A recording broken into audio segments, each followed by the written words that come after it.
Here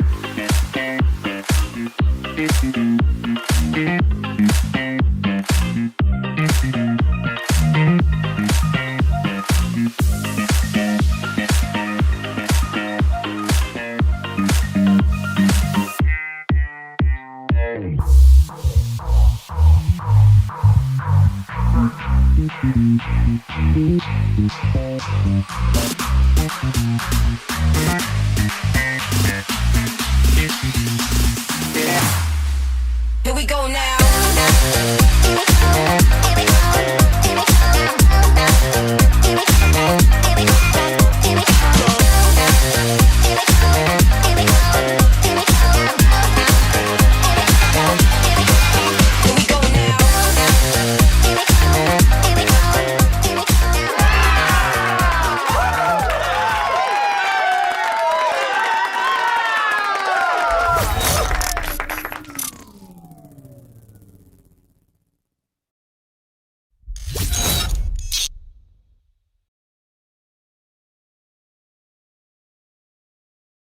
Welcome back to the KEMPIRE channel, your #1 source for pop culture news and music, entertainment, reality TV, and so much more. Be sure to let me know if you can hear me, see me, all the good things. We have a special evening live for you guys today, a recap of Reality Check Inside America's Next Top Model.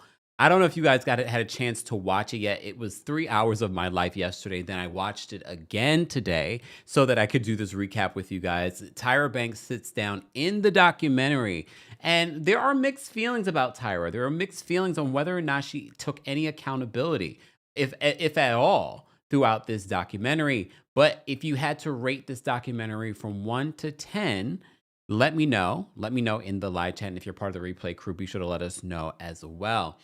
I have a lot of thoughts because I'm going to say this as not a disclaimer, but I guess sort of like a disclaimer. I came into this as someone that watched America's Next Top Model from the beginning, okay? And I fell off. I probably fell off when they got rid of Nigel, Miss J, and Mr. J, because I can't even remember the later years. I remember that there was one particular point that they decided to bring it back, and I think it was airing on VH1, and they decided to bring Rita Ora as the host. And I like Rita Ora, don't get me wrong, but I feel like they're always trying to prop up Rita Ora. And like when she first came out, her music career, remember that? And everyone was saying, oh, she's in a throuple with Beyonce and Jay-Z. Remember those rumors? Those are rumors. I'm not saying that it was true. Okay, only for us to fast forward, and then there was those pictures with her and Tessa Thompson and her current husband. Wait a minute. Wait. Look. No. Who said that? This is digressed really quickly. So let me focus. So I don't remember those years. I didn't watch those years of America's Next Top Model, the Rita Ora years. And how many years were those? How many cycles were those? What, 2? Right? Remember? Okay. DC says, yep, I remember those rumors. All right. Exactly. Jen Falala says, Rita Ora is an industry plant. I think she's very talented. There are a couple of Rita Ora songs that I like. A couple. But does a couple songs make a career? This is not about Rita Ora, KEMPIRE. It might not be about Rita Ora, but she put the nail in the coffin that was America's Next Top Model, a global phenomenon. But the heat is on Tyra Banks. And I want to first start off by saying this. The KEMPIRE After Dark live show is happening here in New York City on March 13th. And I'm going to have to add this to the list of things that we're going to get into, but I'm going to talk about it explicitly, okay? If you're in New York City, want to be in New York City or in the tri-state area, we have people flying in from Kenya, okay? Shout out to y'all. All right? But if you can't come to New York, there is a live stream option. You know, we've done quite a few different cities and live shows, and there has not been a live stream option. So this is your opportunity to be a part of it, no matter where you are in the world, and you'll be able to watch the show for a week later. So even if you can't make it to the show, and maybe you're like, you know what, I'll watch it the next day, or I'll watch it a couple of days later, this is your opportunity to get information on the KEMPIRE After Dark live show. It's a night of tea being spilled, comedy, fun, All kinds of things happen at this live show. So if you haven't experienced it before, or if you have, we have people that are coming back that have been to all of the shows. All right. Ticket information will be available in the description. Shay Law says, I literally cried watching the documentary. I thought I was going to be a G because I was like, I know what's happening at the end with Miss J. I already know I'm going to be fine. I was tearing up again. But yesterday, I went into the ugly cry, y'all. I had to go get a Kleenex. I had to go get a Kleenex and do a cry angle. I don't know why I had to do a cry angle. I'm not wearing makeup. And I was just like, and I knew it because I saw the clips, the previews of people talking about Miss J revealing that he had a stroke back in 2022. And after being a walking coach, he was Tyra Banks' walking coach when she was 16 years old. That's important to note when you think about what plays out during this season. Okay? That's important to note. So he reveals that he had a stroke back in 2022. Hold on, y'all. Let me plug in my fan. Getting warm in here because I'm getting heated and emotional. Look, heated and emotional. But yeah. So he reveals that he had a stroke and now he can't walk. But we will revisit that. But let's all say a prayer tonight for those that believe in prayer or believe in manifestation. Let's pray for Miss J that he's able to walk again, even just for himself. I can only imagine, like, that was his calling card. That's what he became famous for. He was already known in the model industry for doing that work, but he became a household name. For those of us that did not know who he was, America's Next Top Model, that had hundreds of millions of watchers around the world, became familiar with Miss J. And I know we call him Miss J, but the pronouns are he. Okay, we refer to him as he. Just for those that might get, he might reply to she too. I don't know. But we love you, Miss Jane. We're praying for you. We're praying for you. We look forward to the day. I'm already envisioning him walking again and us all celebrating. So remember when? Yes. Ariana says, I pray he struts again. Come on. For all of us that grew up with America's Next Top Model, we all felt like after watching that show, we could all be models. We knew a thing or two about posing. We knew a thing or two about smizing. We knew a thing or two about what it takes to be in the modeling industry.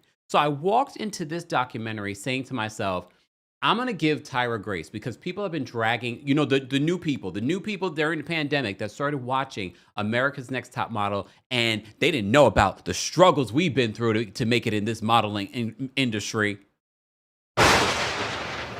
That was the perspective I was coming in with because, there were a lot of things, including the Diddy of it all. There were a lot of things that Diddy did on Making the Band that back then, you're like, that's what you need to do to make it in the industry.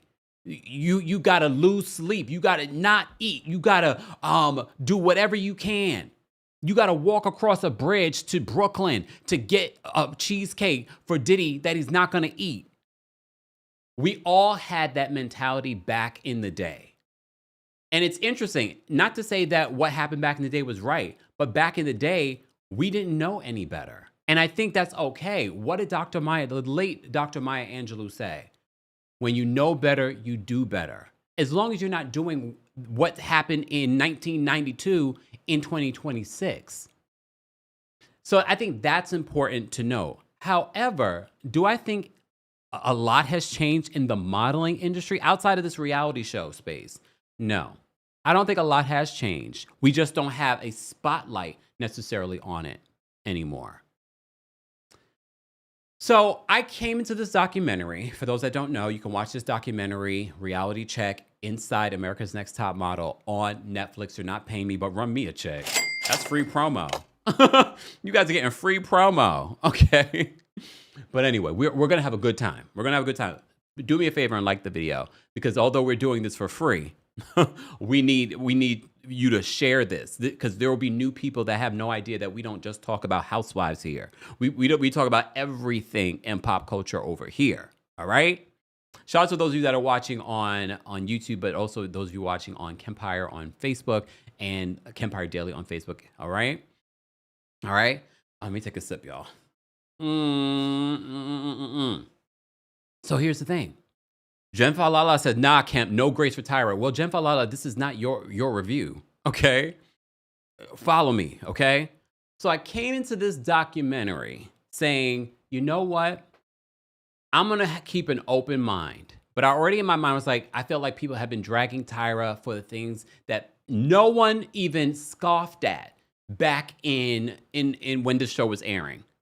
No one scoffed at it. She didn't get it. They didn't do it. Became a household show. It set a whole new standard for reality competition television. So nobody was saying anything back in the day. They said, give her another season. Give her a bigger budget. Okay, that's how I came into this documentary. Follow me, because I know some people are like, wait a minute, where are we going with this? This is how I came into the documentary. And I was like, and here's the other element. I said, you know what? I'm going to give Tyra some grace because so often women, Black women, are held to a different standard when all these other men that were behind the scenes really calling the shots. Les Moonves, oh, let's talk about it. So Les Moonves was the head of CBS, the overlord of UPN. Remember UPN? And then the CW? Yeah. We're that age, okay? That's where America's Next Top Model aired, was on UPN. Senior GC, follow me. See, like we're gonna get there, okay? Les Moonves. Remember him? He had to step down because of accusations of harassment. Les Moonves, the same man that allegedly, I have to say allegedly because our attorneys tell me we do, that basically had Janet Jackson blacklisted. So ever since the Super Bowl, we've said every Super Bowl is Janet Jackson Appreciation Day. Les Moonves was Tyra's boss. So I always felt like Tyra got the brunt of it because she was the face of the show. That's how I always felt. Like, she gets the brunt of it, but y'all don't know the faces, the suits, the white men behind the scenes that get away with all of this bad behavior. Les Moonves, he didn't get any. He got a big, major $1 million payout and left CBS. Now he's at home twiddling his thumbs, I guess. I don't know. You remember after that happened, Julie Chen? She was just Julie Chen on Big Brother. Then she was on The Talk. But when her husband, here we go. How do I get here? Because I'm a pop culture king. Focus. So, Julie Chen, remember she was the moderator on The Talk. She steps down from The Talk because she didn't want to talk.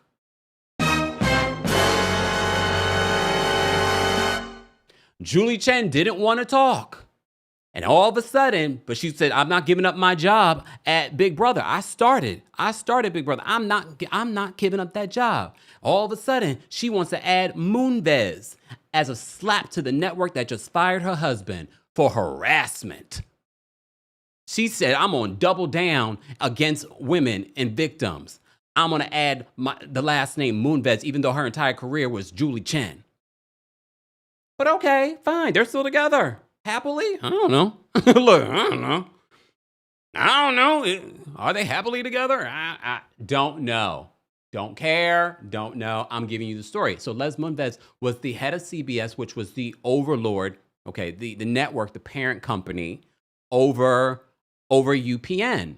So yes, Tyra was an executive producer and she was a host. But please understand, especially Tyra, who she was a new in this space of reality television, new at hosting, they viewed Tyra as a model, a supermodel. They didn't take her seriously. Do I think that executive producer role was something that had weight and power? Not really. Not really. However, that's how I came into I'm taking you on a journey. That's how I came into the documentary. Then by the episode 3, I said, oh, hell, Tyra. I said, oh, hell, Tyra. Although 2 things can be true. Those men made a lot of decisions that you had to take the brunt for, but you, until you do right by the Jays and Nigel, ain't no good gonna come to you. You know what I mean? So I have to say by episode 3, and I said, Tyra, Really? The accountability is giving Karen Huger. It may be less accountability. I think she was saying everything that she felt that she needed to say in order for, at the end of episode 3, to let us know that cycle 25 is returning. Excuse me?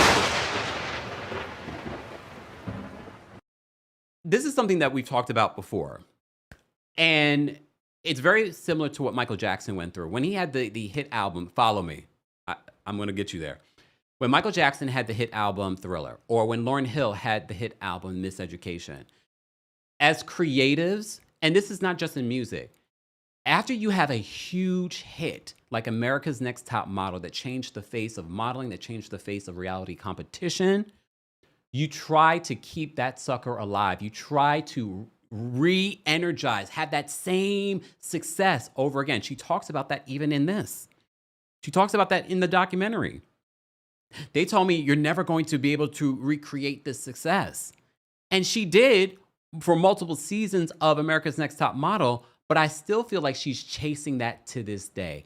We do not need a cycle 25, Tyra, especially if that cycle does not include Miss J, Mr. J, and Nigel Barker. We do not need it. And honestly, I don't see them ever working with you again. And when you say, and I think it was in episode 3, that to this day she thinks that they think that she has something to do with it. Well, let's revisit cycle 8 when Jay Manuel says to you in an email, why wouldn't you just pick up your phone? Did we not have phones? Wait, no, did we not have phones? Did we not have text messaging? But anyway, so Jay Manuel in cycle 8 sends you a message to let you know that, things have changed. This is not working for me. He doesn't hear from you for 3 days. 3 days. And then when you finally respond, you say, I am disappointed.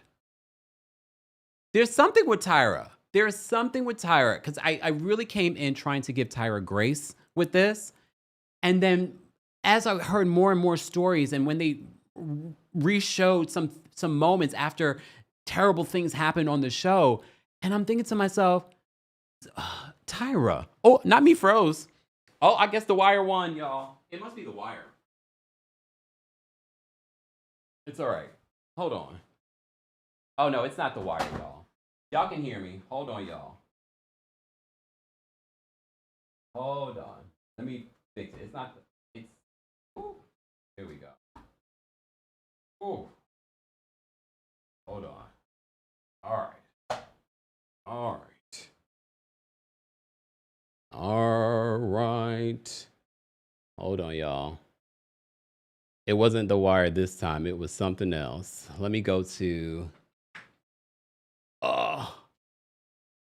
hold on. This is what happens when you're trying to do a live show in the evening. Yeah, Tyra coming for your internet. But at least you guys can hear me. That's all that matters. But let me fix this, y'all. Hold on. I don't know why it did that. Oh, hold on.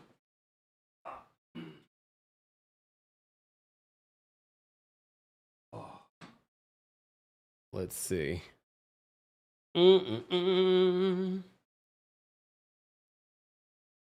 Oh, Lord. All right. Hold on, y'all, while I try to fix this, because I don't know why it did that. I don't know why it did that. As I was trying to... Oh, there it goes. There it goes. Lord have mercy. The mechanisms. Look. Anyway, so back to this. Let's focus. Let's focus. All right. Savannah says, I was rooting for you. I know, me too. I was rooting for it too. I was like, why is it going? But it wasn't the wire this time, y'all. It was the controller here. So something froze on that. Look, Mercury retrograde is retrograding, but it's okay. You guys can hear me. You can see me. All right. All right. So back to this. So for those that are just joining us, we're talking about the Netflix documentary, Reality Check Inside America's Next Top Model. All right. All right. So I did take notes. I took a lot of notes, and I've already jumped around a lot. Okay. But like I said, I came into the documentary hoping to... Oh, not me pressing buttons. I came into the documentary hoping to gain a different perspective or confirm what I thought about Tyra. But by episode 3, I said, Lord, I'm like, something's not right with Tyra. You know what I mean? And I think some of it was her trying to be successful in being successful with that. She would do anything for that success. So fast forwarding, let me go back to what I was saying about Jay Manuel. So Jay Manuel talks about sending that email to Tyra, her replying 3 days later saying that I am disappointed. And then when they start filming again, she is completely cold to him, and their relationship is never the same. If you start in episode 1, the episode 1's called On Top. Jay, Miss J, Nigel Barker, they all were part of the beginning. But the Jays, they were at the very, very beginning. They were friends of Tyra. Miss J helped Tyra learn how to walk when she was 16 years old, okay, as a model. Jay Manuel was her makeup artist. She spent time at his home in the very beginning stages when the show was first launched. So that's important to note the history behind their relationship. So at this particular point, I'm like, at episode 3, I'm like, wow. And again, when she's asked about Jay Manuel and her relationship with Jay Manuel, she refuses to talk about it. So that, for me, confirmed what Jay said about her. Why would you refuse? You're in a documentary talking about the beginning. Like, at this particular point, there's nothing that should be off the table, right? There should be nothing off the table. Why can't you have a conversation about Jay Manuel? And Jay doesn't come across unlikable in this documentary. Jay doesn't come across like he's lying. I will say this. There was a little bit of a lack of accountability from the other judges. And I did see that Janice Dickinson was talking about this documentary and talking about how, I can't remember the exact words, so I'm paraphrasing, but she was talking about how toxic that environment was. However, girl, you're not seen in the best of light, because I almost forgot I didn't forget. But when they replayed some of Janice Dickinson's really terrible moments, they were pretty bad. Because if this is what she was saying on camera, can you imagine what was edited out? All right, so as I said to you before, I took a couple of notes. So I want to kind of go through my notes. I will drop the call link for those that want to call in and share their thoughts and perspectives on the Netflix documentary about America's Next Top Model. I do hear that the E! Network is working on theirs as well. Who did you wish was a part of this documentary? Everyone watched this documentary because they saw that Tyra was going to be a part of it. Everyone was watching it. I think we still would have watched it without Tyra, because I don't feel like that we got any clarity from Tyra. If anything, it made Tyra probably look worse. If Tyra didn't do this documentary, I probably would still be like, you know what? Everyone wants to come for Tyra, and there are other people to blame. And I still think that there are other people to blame along with her. Kevin Mock, he didn't seem bothered at all with any of the stuff. He had like only one regret, and that was the violent shoot that they did. Ken Mock was just like, he just talked so nonchalantly, okay? Talked so nonchalantly about everything. Eva the Diva, Yaya, some of you are saying that these are the people that you wanted to see. Tiffany, well, Tiffany is speaking out. Let's get into that, because I don't want to forget anything that I want to talk about that happened offline. Tiffany. So you remember the iconic moment between Tiffany and Tyra. Well, even the Tiffany of it all, after watching the documentary, because I still felt like, you know what? Tyra was really rooting for her. She really felt a connection to Tiffany. Maybe she felt too invested in Tiffany. But after watching the documentary and learning that the scene that we saw was a lot worse, that there were lawyers on set the next time that they started shooting after this, because Tyra had lost it. We didn't even see half. We didn't see half of what Tyra said to Tiffany. Well, Tiffany is speaking out, y'all. So Tiffany said this on social media. Hold up, at Tyra Banks. Let's keep it cute. You are the one lying ass, tired ass B word. You know how you treated me the whole time off and on camera. You was a bully. You treated me like ish and said the nastiest things about me and my son. That is not how the argument went, but y'all edited to make it look like you cared. Also, F the shade room. Why the shade room? Why they catching strays?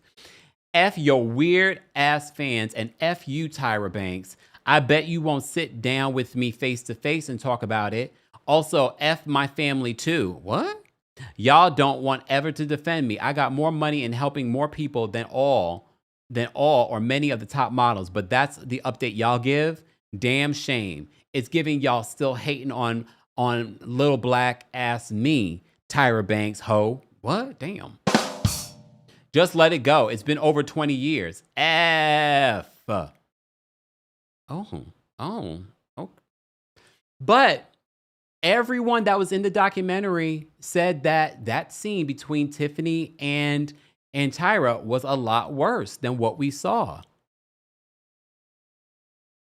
Jean, I felt the same way. Jean says, unfortunately, I think Tyra is devoid of feeling empathy. That's what I got from watching this documentary. It was almost crazy to see. I was like, wait, based off her interactions, especially with the people that she considered close to her, that she considered family, I said, wait a minute. Are you, do you actually have any feeling? Jean says, unfortunately, I think Tyra is devoid of feeling empathy. She will continue to believe everyone else was or is the problem. At one particular point, she blamed the audience during the documentary. You guys wanted more. You wanted bigger. You wanted better. You wanted this. You wanted that. And I'm not saying that that's not true. We see this all the time. We talk about reality television all the time. I'm waiting on the Real Housewives expose. Are we going to have to wait another 10 years before that? And then all of a sudden, because you see the Bravo universe still makes excuses, even with the reality TV reckoning, the Bravo fans still make excuses for some of the things that we've seen over the last 20 years. So are we going to have to wait another 20 years before we see the documentary about Real Housewives and how it affects people's lives? I'm just asking, I'm just saying. But one of the things that I loved about this documentary, it really changes how you view reality television. Specifically, competition reality television. Because a lot of times people are just watching this thinking that this is the way it happens. And this is why I've always said to you guys when we talk about any of the reality TV shows that we're talking about, that you're watching an edited version. And that edited version can really skew how you look at someone or the situation that you're viewing. So I'm wondering if we ever saw the real situation that happened between Tiffany and Tyra, would we feel the same? Would we feel the same? No, we wouldn't feel the same, I don't think. Because based on what they said, it was pretty damn bad. Kristen says, no, those last few seasons were trash. All those gimmicks, we hated them. The audience wasn't pleased. I think I had stopped watching at that particular point. I had stopped watching because I don't even remember some of those last couple of seasons. Okay?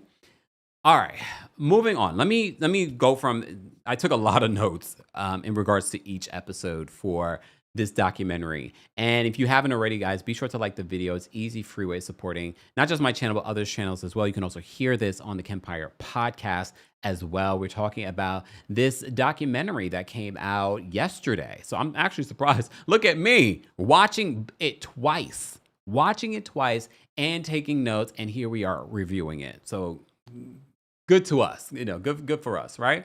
All right, before we get into the episode, let me just say thank you. We did have a few super chats. Thank you guys so much for the super chats, the Venmos, the Cash Apps. We appreciate the support.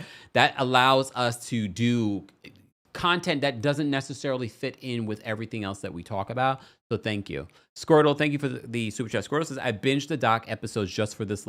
Thank you, Squirtle. Thank you for that. And I apologize without giving you guys more notice. I was just going to say this. Squirtle says, and Tyra always harps that Naomi Campbell is a villain in the modeling industry. It kind of makes you think, like, did the situation with Naomi do this to Tyra and make Tyra the way that she is? But you would think after you brought Naomi on your talk show that you were more self-aware about what you experienced in the model industry, only for people to accuse you of being a bully too.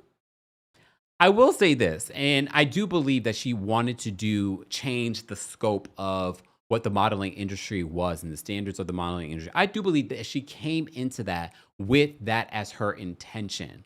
However, I do believe when producing a reality show, there were elements that just wouldn't work, especially if you're producing a reality show and you're trying to put these women into the modeling industry.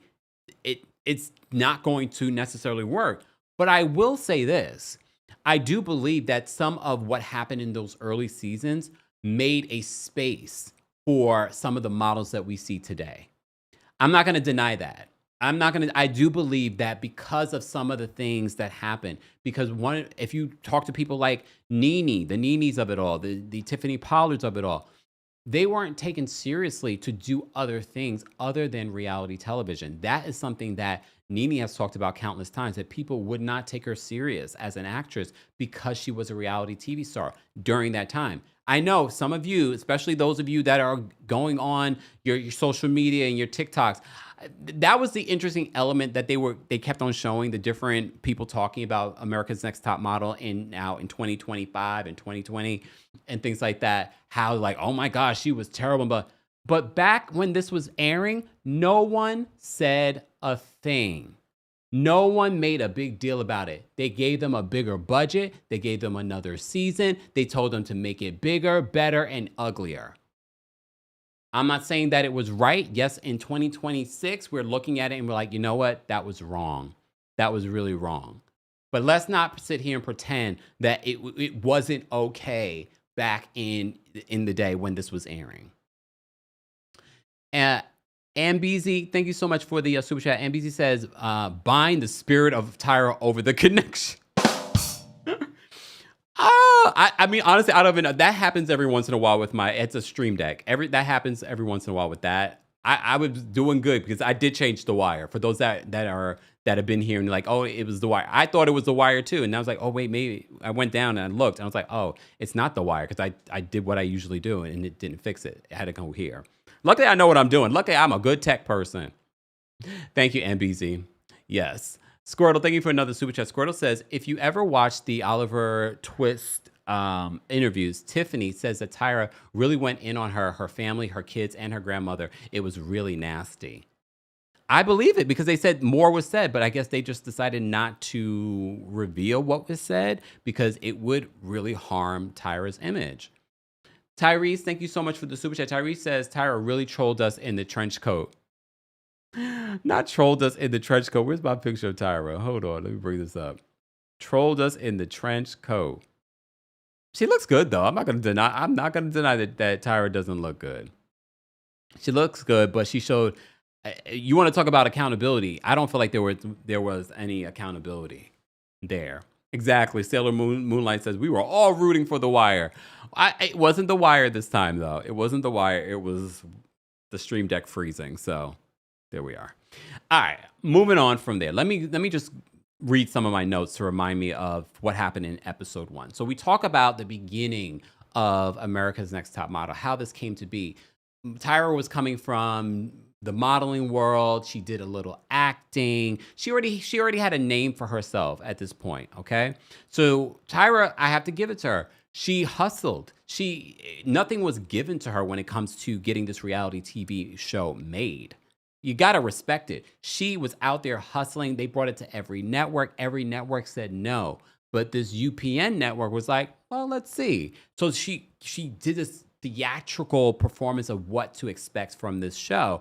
And UPN was like, well, maybe. Okay.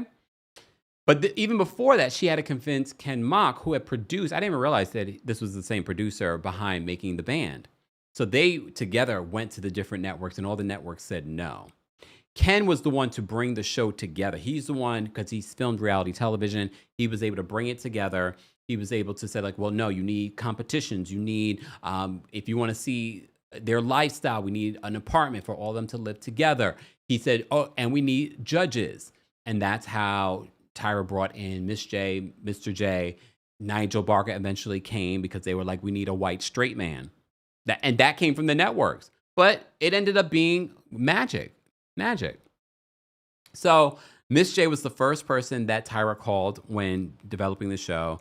Then she talks about working with Jay Manuel. She said she does compliment him in the documentary. She's like, he's the most talented creative director that she's ever worked with. So every major network, as I mentioned to you, said no. And Tyra says it was because models were seen as unsympathetic characters. She said they were viewed as, just very, I forgot the word that she used, but she said that was the reason why that a lot of the networks were not interested in it. Okay. Then they talk about developing the show with the UPN, and Les Moonves was the head of the parent company that was over UPN. And I think that's important to note when you think about his history. And mind you, this is years ago. Les Moonves, let me Google schmoogle it so I can remind you when, because it wasn't until recently that he was forced out. When did he leave CBS? Let me see. Because he was over there wielding his power to the point where allegedly Janet Jackson was blacklisted. You remember, you couldn't see her on MTV. There was a lot of stuff. So he left 8 years ago. 8 years ago. And that was like during the Me Too movement. Les Moonves departed CBS chairman and CEO on September 9th of 2018 following multiple allegations of sexual misconduct, including SA and harassment reported in the New Yorker. The board determined that he was fired for cause, denying him a $120 million severance package. However, I feel like he ended up getting something. Hold on. So they said the allegations, numerous women accused Moonves of sexual harassment, unwanted touching, forcing sexual acts, which he denied or claimed were consensual. Was that when you were still married to Miss Chen, Moonves? For cause determination, the board determined that Moonves breached his contract, showed willful and material misfeasance, and failed to cooperate with the investigation. The financial penalty, Moonves did not receive his $120 million severance, and he agreed to donate $20 million to the Me Too related organizations. The departure ended his 23-year tenure at CBS and allowed for a merger with Viacom. That's what Google Schmoogle is telling us right now. And the New Yorker's original article, they talk about he negotiates his exit from CBS. 6 women raised new assault and harassment claims. That's just important to remember, okay? That's just important to remember. Glam Deb says, Tyra, in my opinion, was not transparent. She wasn't. Because if you're doing a documentary about America's Next Top Model and they're asking you about Miss J, I'm not Miss J, Jay Manuel, and you can't respond to that, you have not seen Miss J since Miss J had a stroke? That was in 2022. 2022. She did reach out to him, but you have not seen him since 2022 and he had the stroke? Okay. And she refuses, as I said to you before, to talk about what happened between her and Jay Manuel. That for me was like ding, ding, ding, ding, ding, ding. I was like, wait a minute. Wait a minute. Okay. All right. Well, guess who says she brought Naomi to her talk show to embarrass her, but it didn't work. Based on what we saw with Shandi, because you remember what happened with Shandi, because we're going to talk about that too, who was a contestant on America's Next Top Model when they went to Milan.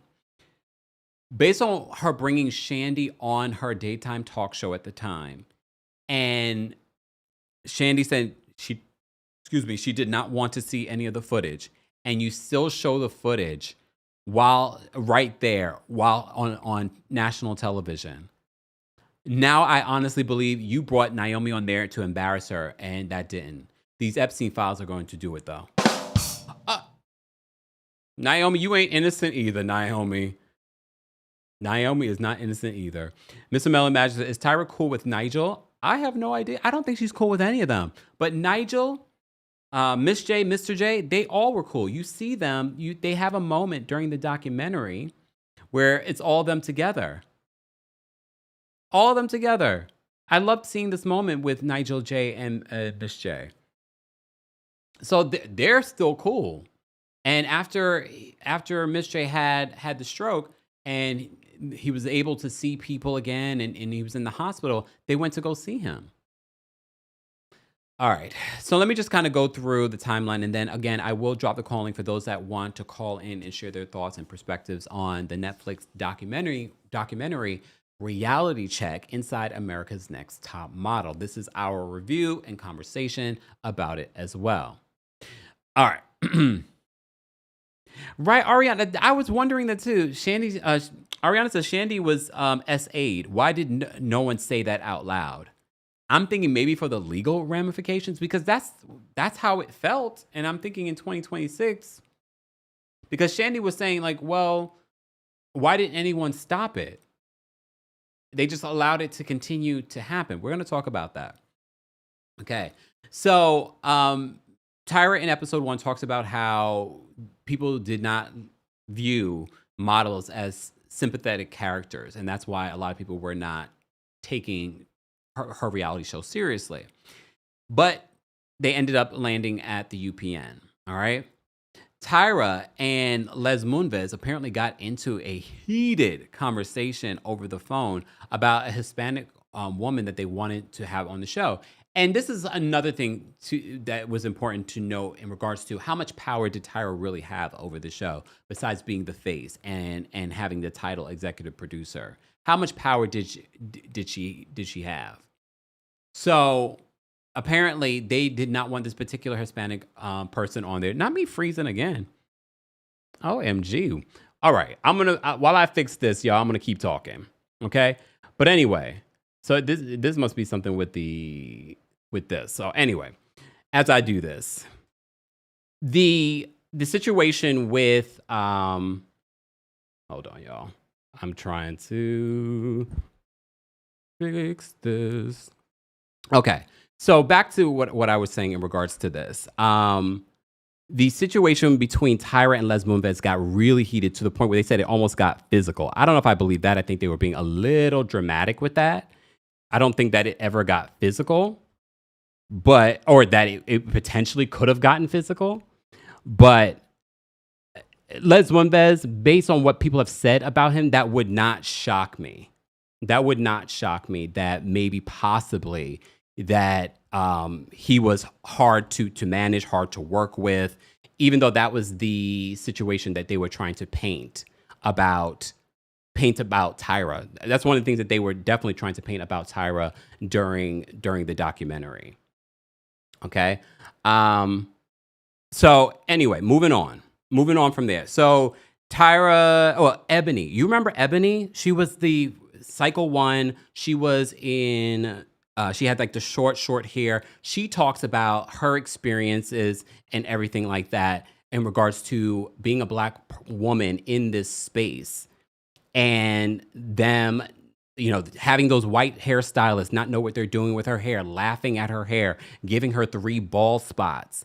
And I'm like, are you kidding me? This cannot be real. And then she really expected Tyra to have her back, and Tyra really did not have her back. Tyra ended up talking about her skin.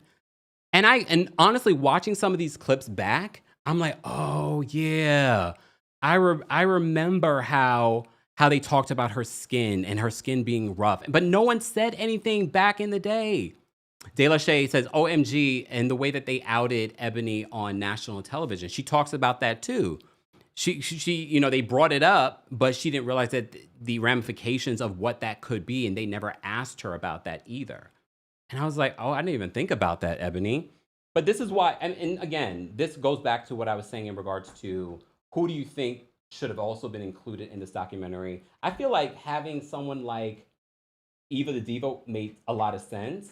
Hasn't Winnie Harlow talked about her experience on this documentary, and I'm not documentary, on America's Next Top Model, and not being very happy about her experience on America's Next Top Model? So I already expected that she wouldn't be a part of it. I already expected she wouldn't be a part of it, but is what it is. But I really was like, oh, like a Eva the Diva would make sense in regards to being a part of this documentary. But I think the people that they did include made sense. It did make sense, and for me, it just kind of let me have an understanding. I could definitely see a part two, but apparently they're working on something for E for a documentary. It would be interesting to see who they include for that, but we'll wait and see. We'll wait and see. Exactly. Patricia says Ebony's skin was flawless, and that's the thing.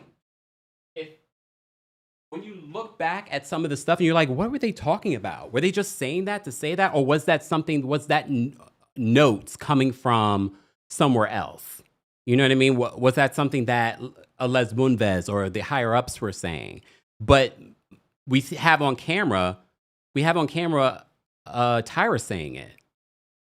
You know, it's really interesting. She looks amazing. I love what she's doing now. She says she's an actress, and she looks like she stepped out of from Cycle 1 to today. So look, so she talks about her experience being outed on this show, and well, not necessarily. I don't know if I want to say it's outed, but them talking about her sexuality. But she was happy about having her girlfriend on the show as well.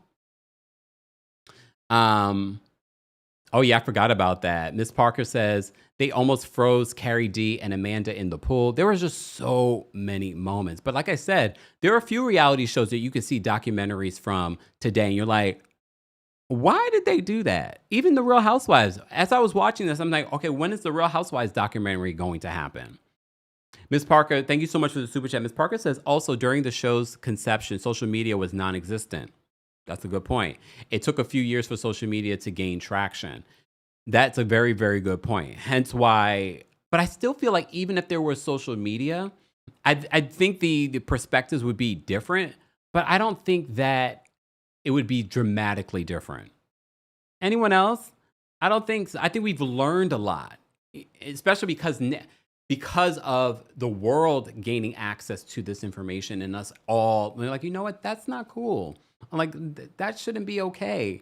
And these higher ups, like a Les Moonves, when you think about Les Moonves and what he's been accused of by multiple accusers, and that's the guy that's over a show like this, that's important to think about.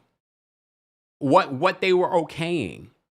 And when you think about the Epstein of it all and all the people that are implicated in the Epstein files, this is all was happening not too long ago.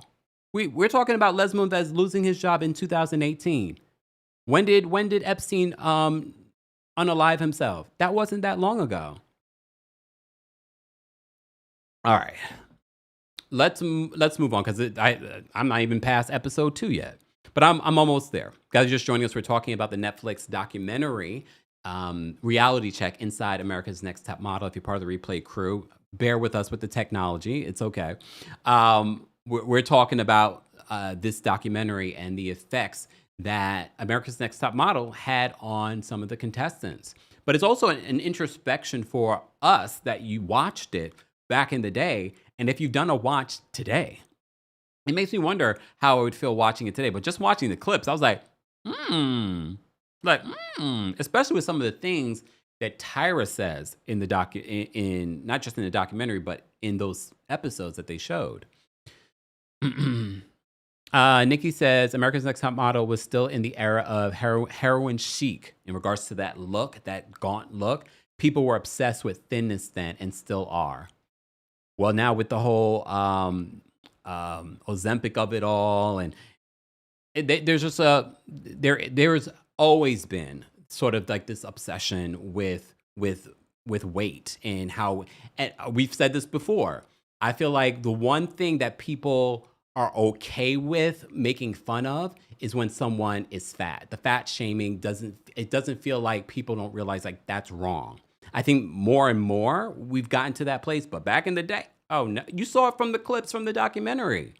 The clips from the documentary, the way that they talked about everyone's bodies and we're looking at Kina, and like Kina is so skinny, and they're like, Kina, you got a belly, you're gaining weight, and then the way it's edited, they're making it seem like Kina's eating all the time.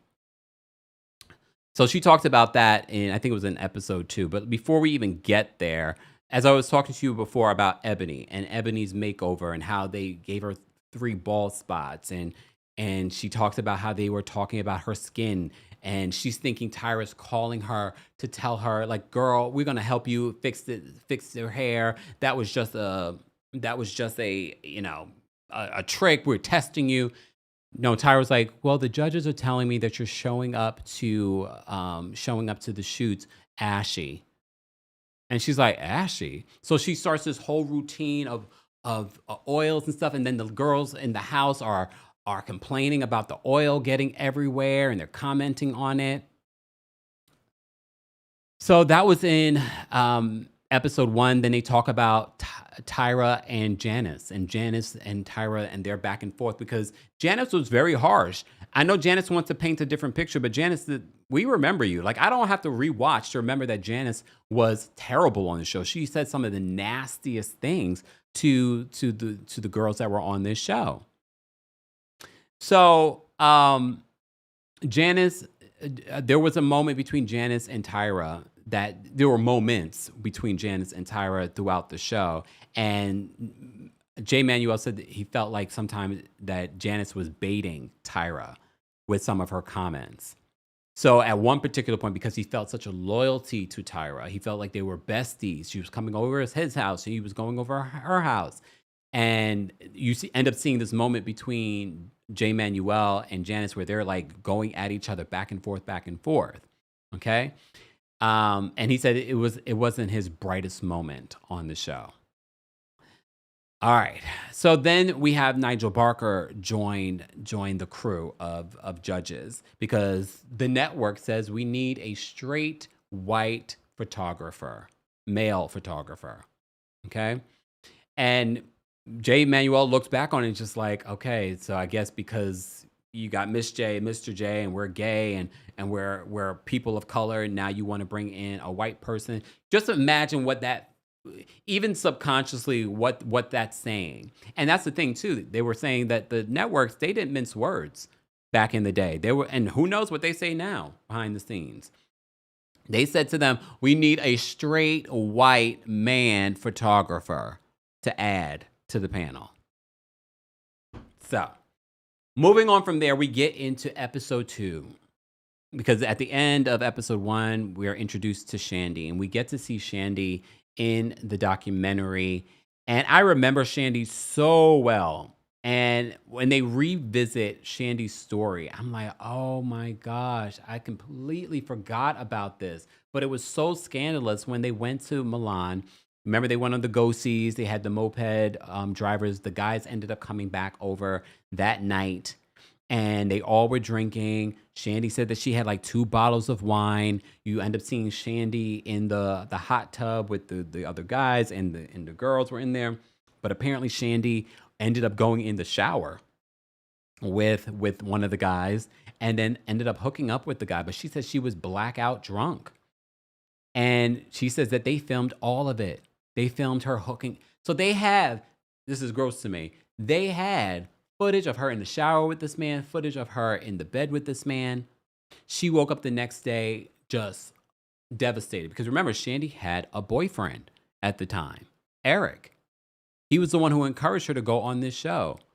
I almost completely forgot about this story until I watched this. I was like, oh my gosh, I remember this. I remember her being so devastated. And I remember when she ended up calling Eric, and Eric lost it on her, which I can't blame him. The girlfriend's calling you, telling you that she had sex with some other guy during this competition. I mean, that's the last thing he probably thought would happen. Okay. But the crazy part is Shandi's just like, and they filmed it all. No one stepped in. No one said anything. You have to remember, these are young women. These aren't like 30-something-year-old women. These are young women. I don't remember how old Shandi was, but she was in her early 20s.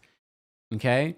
And she said they documented it all. And apparently the rule was if you go into a bathroom by yourself, cameras won't go in there with you. But if you're in there with someone else, then they're filming it.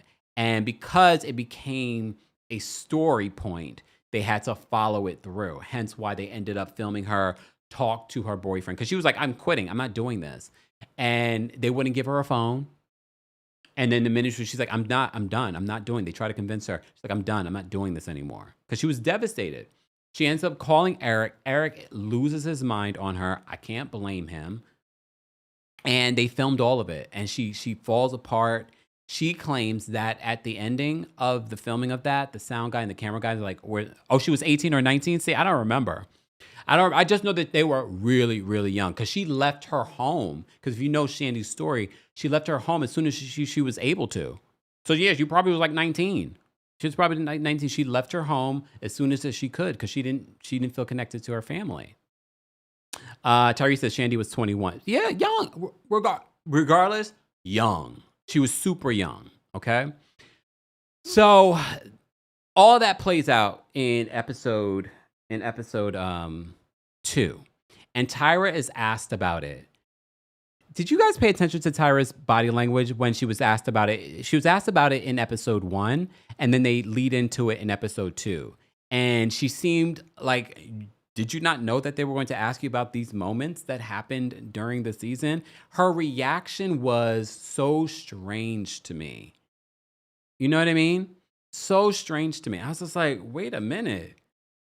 This again leads me to the weirdness of Tyra in this documentary, the complete lack of emotion and empathy that I sensed. I can't say that she didn't have it.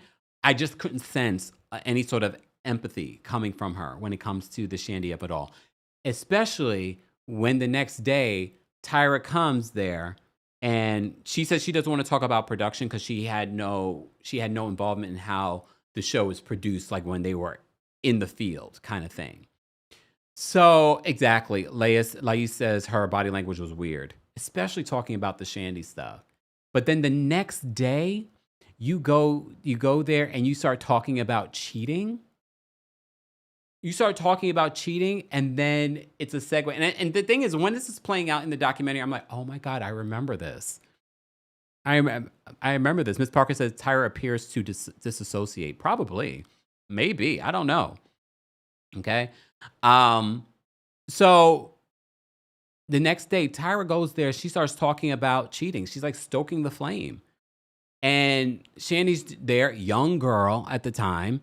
And she's like, okay, she's talking about cheating. Oh, gosh. And then this conversation about cheating. So Tyra's like, oh, you cheated on your boyfriend. And the advice that she gave her, I was just sort of like, okay. It didn't seem sympathetic at the time either.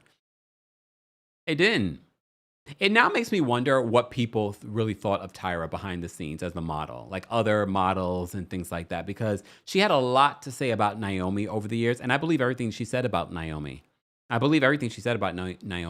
But did you become one of those people to these girls on the show? Because I really always looked at America's Next Top Model back in the day as Tyra was really trying to change the face of the modeling industry. Unfortunately, she really couldn't with this show. She couldn't, because I mean, the early years, a lot of those models did not end up becoming major models, because it wasn't realistic for the modeling industry at the time. Do I think that those models set a new standard and opened the door for other models that we saw come later? Yeah, but somewhere along the line, maybe in creating television and the powers that be kind of were like, well, Tyra, if you really want this to be successful, we also have to keep in mind, Tyra's also getting a big paycheck. After season 1, now the budget's bigger. Her paycheck is bigger. She's not just the executive producer, she's the host. So, and here's the other element too. Now she's everywhere. She's back on top. Yes, she was a supermodel, but there was a point too in her career where she was just like, okay, I'm gaining weight. People are always talking about my body, blah, blah, blah, blah. She ends up doing Victoria's Secret. That was a great moment for her, but she wants to do more. Now she has a hit, and she's willing to do anything to keep this money train going. It's important to think about those elements. She's making millions of dollars. She's probably still making tons of money off of this show. She's the face. She's getting more opportunities. People are wanting her, come on my show, do this, do. And while these other models that are on the show are just on the show for the season, and once they're off the season, no one cares. No one cares. But Tyra continues to she's booking more opportunities for herself. More things are probably being thrown in her lap. Well, you have this successful show. What about a book? What about a movie? What about a cosmetic line? What about this? I'm sure she had so many opportunities that came her way because of how successful that show was. But that was off the back of these women that came on the show and ended up having nothing after it. Okay. All right. So they talk about Shandi in that episode. Kevin Mock says the production covers everything and he treats it like it's a documentary. So that's why they felt they had to follow the story with Shandi and what happened with her. Okay. The essay that happened with her. They didn't refer to it as that, but that's the feeling I got watching. I was just like, and they never said that. They never said, and I guess for legal reasons, they're not going to, because then what happens? You know what I mean? Okay.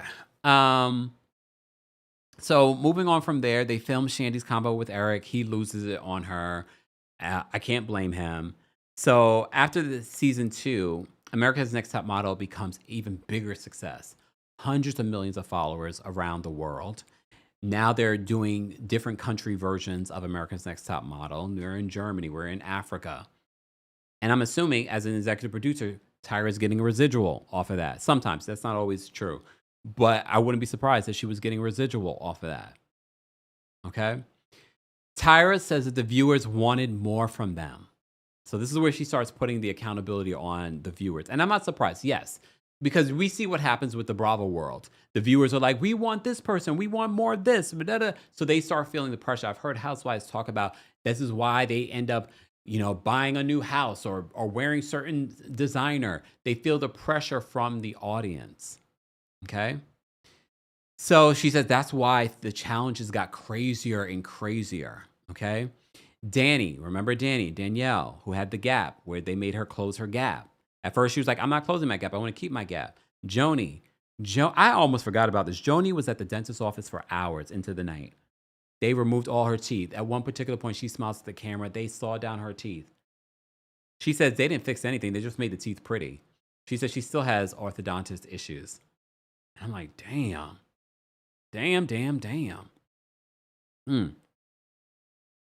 Okay.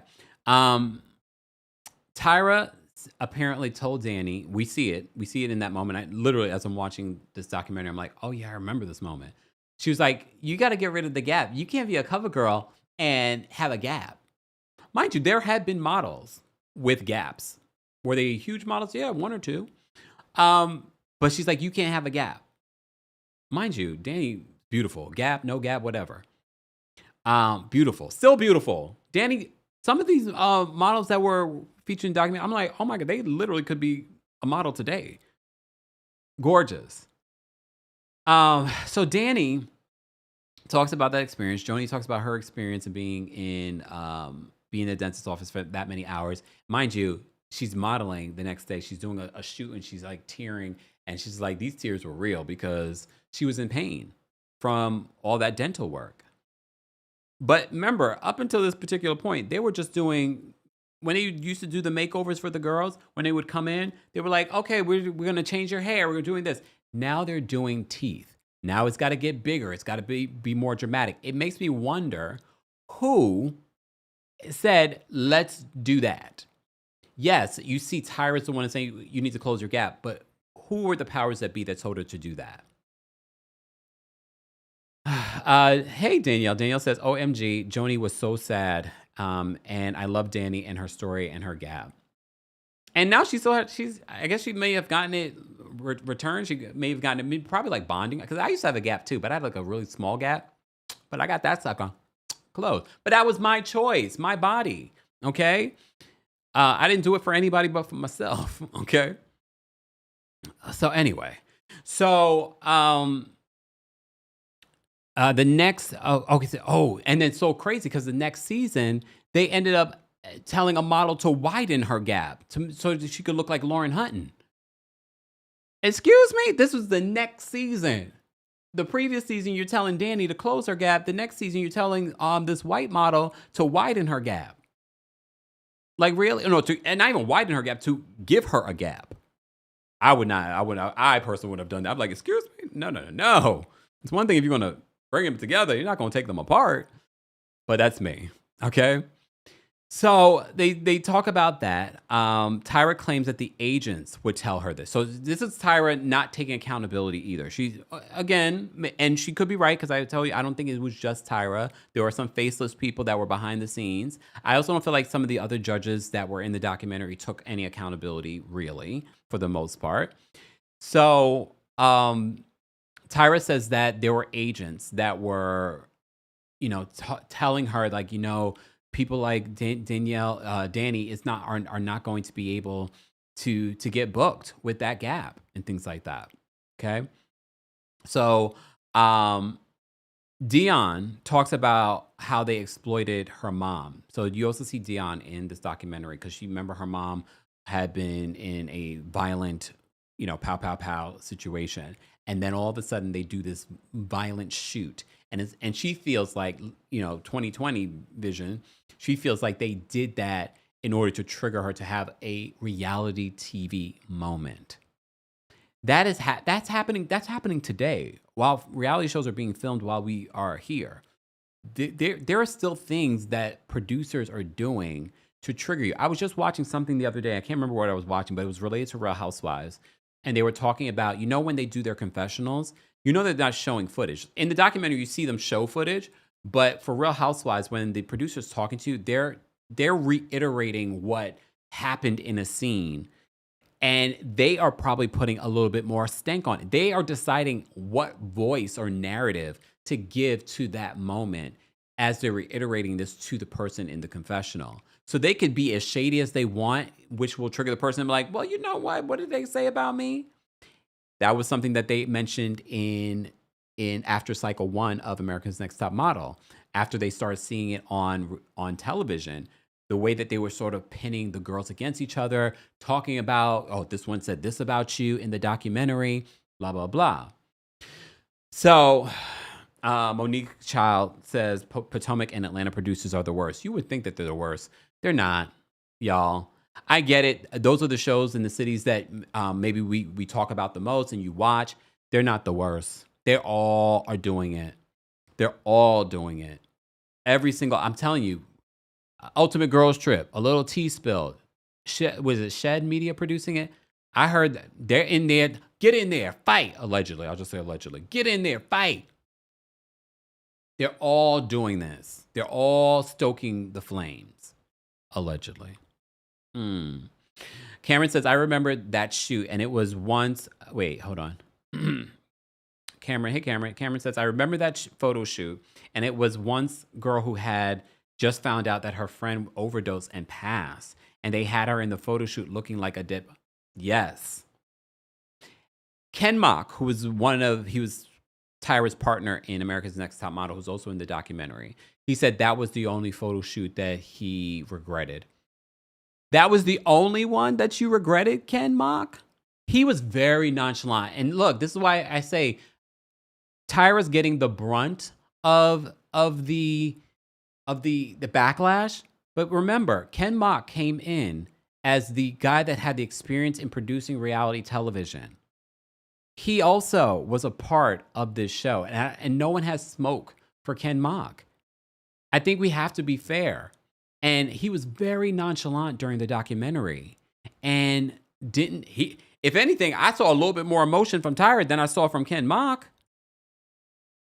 And I'm not saying that Tyra isn't wrong, but Ken Mock was supposed to come in and be the guy to help create the story and the reality television of it all. She was to come in and give the model perspective. So a lot of what we're probably seeing was his brainchild. But okay. Matt says, I got smoke for him too. All right, damn. Matt says, I got smoke for him too. Guys, you're just joining us. Don't forget the KEMPIRE After Dark live show is happening here in New York City on March 13th. If you haven't gotten your tickets yet, come meet me in person. There are meet and greet tickets available. I have to talk about America's Next Top Model. I mean, who knows? You just never know. All of our live shows are so different depending on what's happening, but who knows? I might have to add America's Next Top Model to some of what we talk about at the live show. But even if you can't come to the live show, there is a live stream option. So no matter where you are in the world, you will be able to watch from your couch at home. So, and be able to keep it for a week after the show. Get your tickets today. All right. Ticket information is available in the description. And as always, don't forget to like the video. I am going to drop the call link for those that want to call in and share their perspectives on the Netflix documentary Reality Check Inside America's Next Top Model. Kim, thank you guys for keep liking the video. Keep liking the video. I just saw 666 and I said, oh, not today, Jesus. Koale, thank you so much for the super chat. Koale says reality TV docs reminds me of the show Unreal. Remember that? For those of us of a particular age, we saw the birth of reality television. My first reality TV show, which was like the first reality TV show, I believe, was The Real World. Real World, New York. I was a kid, though, watching that. Jay, thank you so much for the super chat. Jay says, oh, KEMPIRE worked at Victoria's Secrets. I got tea. What do you mean? What tea? You better call in, Jay. What secrets? I want to know about Tyra. Miss V, thank you so much for the super chat. Miss V says, the worst part, she made Danny get rid of her gap and later comes to her and says that she is a reality TV star. She wasn't going to make it. Yes, we find out, I think it was in episode 3, where Danny reveals that Tyra 15 years later says, you know what? I knew that there were certain doors that you were not going to get into because you were on reality television. And Danny was just like, F you. Well, yeah. And unfortunately, look, I think it's hard to say. It's hard to say in regards to could Tyra telling her that back then made a difference? Who knows? Who knows? But there was a point in time where being on a reality show was not acceptable. You were not going to be on the cover. Look, Kim Kardashian could tell you this too. There was a time when they would never put Kim Kardashian on the cover of Vogue. There were a lot of people in entertainment that were like, still today, I'm sure reality TV stars get that. Okay. Let me focus because I do want to kind of get through some of this. So we talked about Danny and the Gap situation. Tyra told Danny that the Gap was not marketable. Dion talks about how they exploited what she went through and she felt like they were trying to get a TV moment. And that's a lot of it. A lot of that was them trying to create storylines. I think the first season was probably the most authentic, but there was this like, okay, after seasons or cycle 2, cycle 3, now we have to create drama. People want drama, especially after the Shandi incident with the cheating. They were like, okay, we gotta create more drama. We gotta top the next thing. Okay. So Ken talks about, okay, then we talk about the different photo shoots, some of the problematic photo shoots. Here's the thing. In the documentary, they try to make it seem like after the race swapping incident, I remember watching that and not thinking anything of it that I can recall. I was like, oh, that's different. That's interesting. But I'm not going to sit here and lie to you guys and be like, oh my God, I was like, that was so problematic. I'm going to be upfront with you. At that particular time, I didn't think anything of it. And I don't think the world did either. Because you know how I know that the world didn't? Because they ended up doing it again. They ended up doing it again. But they made it seem like in the documentary that there was a lot of backlash with it. But I was like, no, there wasn't. Y'all did it again. They did it again. But okay. So they talk about that. J. Manuel says that at the time when they decided to do that photo shoot, he had asked to be excused. And they basically were like, no, you got to do it. You got to do it. And he says, if you look back at it, you could tell that he was uncomfortable. So I do feel like in some shape or form, and yes, they were probably lower on when it comes to the people that had the power. They were probably lower on that. Okay. However, I do feel like they were trying to kind of rewrite history because we have them on camera saying some horrendous things to the ladies too. But here we are. Here we are. Okay. I'm sure they have their regrets as well. So, moving on from there. So we're talking about the race swapping photo shoots. Tyra says that this was her way of showing that black and brown was beautiful. She says that the world thought that they were crazy after it aired, but like I said, I don't recall that happening because they ended up doing it again another season. Kina. Kina talks about how they would constantly talk about her body, her weight. Mind you, Kina says she grew up always being skinny. And she said the way they edited her on that season, it was constantly talking about her weight and her eating all the time, even though she wasn't eating that much. They also talk about in this documentary how on the show, women developed eating disorders, but people that watch the show, it's like if she's considered skinny, then I must be fat. So people end up having eating disorders from watching America's Next Top Model. So they discussed the body shaming that they experienced on the show. Kina talks about being harassed by Brittini during her photo shoot when they were in Africa. Here's the thing. I completely 100% believe Kina. Here's the thing, though, with Kina. Kina recently was in the headlines. Did you guys see that story where Kina was out and about and there was a streamer that was there? He was streaming and she ended up being on his stream. And she's like, oh, I was on America's Next Top Model. And he's like, oh, cool. He interviews her. And then she's like, give me a kiss on my cheek. She says this to him. And he's like, nah. And she's just like, oh, okay. And apparently she asked him to take the footage down. And he's like, I'm not taking it down. Because I guess she felt embarrassed. But what transpired after that incident, them streaming, multiple rants from Kina on social media. So I kind of look at Kina, even in the interviews, it's kind of giving like she's a little off. But I'm just like, I'm not saying what happened to her in Africa did not happen. We saw it. We saw the footage. And she felt like they didn't protect her. They made excuses.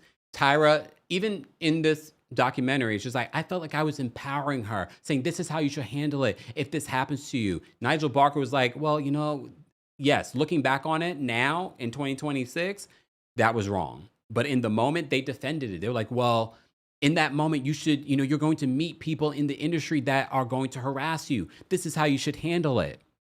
Okay? So I only bring up what happened in 2025 with Kina because I find it interesting. Like you had that experience on America's Next Top Model, and in 2025, you're asking this man to kiss you on the cheek, and he says no, and you make this big thing about it. I think it's important. I'm giving you context. This is my review. Okay, I still feel like the way that they handled her situation was wrong, but I kind of look at Kina like, oh, okay. But that's me, okay? So she talks about that situation, and she even stops them during her confession. She's like, look at the photo that they chose. He's touching my leg. He was definitely creepy, okay? He was definitely creepy.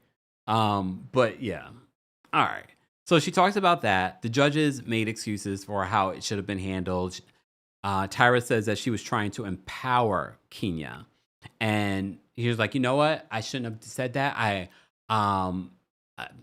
was wrong for that. I'm sorry, Kina. I don't know if it didn't feel like an authentic apology to me. I think Tyra is using this documentary because she did announce that there's going to be a cycle 5 in this documentary. So I think she's using this documentary to do damage control before doing a season 25 because she's received so much backlash since the pandemic. So she's like, I need to be a part of this documentary to do damage control before we do a cycle 25. Okay? So, all right, let's move on to episode 3. Rooting for you. Rooting for you, because you know why it's called that, because they're going to talk about the Tiffany of it all. And if you missed it, we did talk about Tiffany breaking her silence on social media about the documentary. And what we find out in the documentary is that a lot more happened between Tyra and Tiffany that we didn't see. A lot. Okay?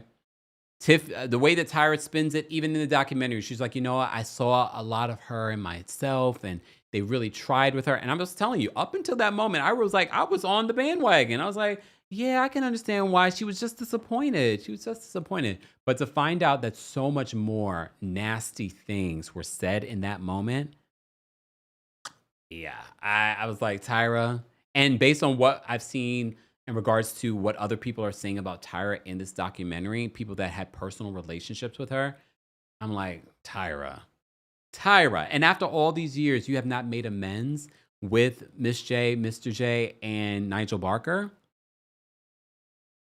Because if you had learned from the past, wouldn't you have made peace with that stuff?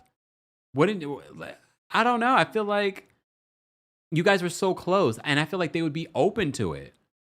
And we find out in episode 3 that Miss J, who was the runway queen of it all, taught everyone how to walk, including Tyra at 16, ends up having a stroke. And he says that Tyra, still to this day, has not seen him. That was in 2022, he had the stroke. But before we get to that, all right? So Tyra says she regrets what happened between her and Tiffany. She said that she felt like Tiffany could have been a supermodel, okay? She says that she went too far with Tiffany. But apparently more was said during this heated exchange between Tiffany and Tyra. You know, it's the legendary gift that we all talk about. We were rooting for you. We were all rooting for you. It became a huge moment for the show. But apparently the next day they had lawyers on set because of the things that Tyra may have said. Okay? Exactly. Carla says, hold on. Carla says, after this doc, no one will want to watch the show revamp. Yeah, and they try to revamp it with Rita Ora. I think she should just let it go. And for those that were wondering too, because there's a misconception that Tyra, although she's a part of the documentary, she is not producing the documentary that we watched on Netflix. Okay. All right. Jen says, let me tell you, I was looking for Tyra on the streets to whoop her ass for that Tiffany ish. Really? You mean right after it happened? Or after the doc? All right. Well, we don't condone violence over here, okay? Real Talk, thank you so much for the super chat. Real Talk says, I think the hurt came when Tyra could have helped her and she just watched Danny struggle. Yeah. Yeah. Because Danny ended up winning America's Next Top Model. She talks about that in episode 3. Coming to New York, living in the model's apartment. She was living in the model's apartment with Chanel Iman, right? And she's seeing Chanel glow up into this big model. We still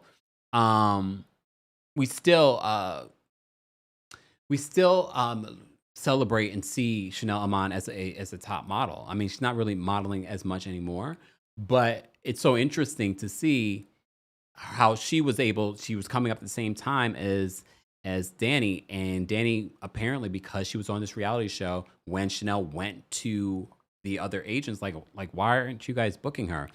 And they were like, she has to be treated differently. She's a reality TV star. That was real of the time, but they weren't saying anything like that to Danny. Danny said when she first went for her first meeting there, she said they were cold. She said she felt like it was like very off-putting. Can you imagine? Because here's the thing. The environment for a reality show versus the real world of modeling, the real world that Tyra said she was trying to change, but it hadn't changed at that particular point. She's now being thrown into that, and she's just like, what is this? Okay. Shula says Danny was in all of the catalogs. Well, that's the thing. She wanted to be on the cover of the magazines. Like, she's supposed to be the next top model, America's Next Top Model.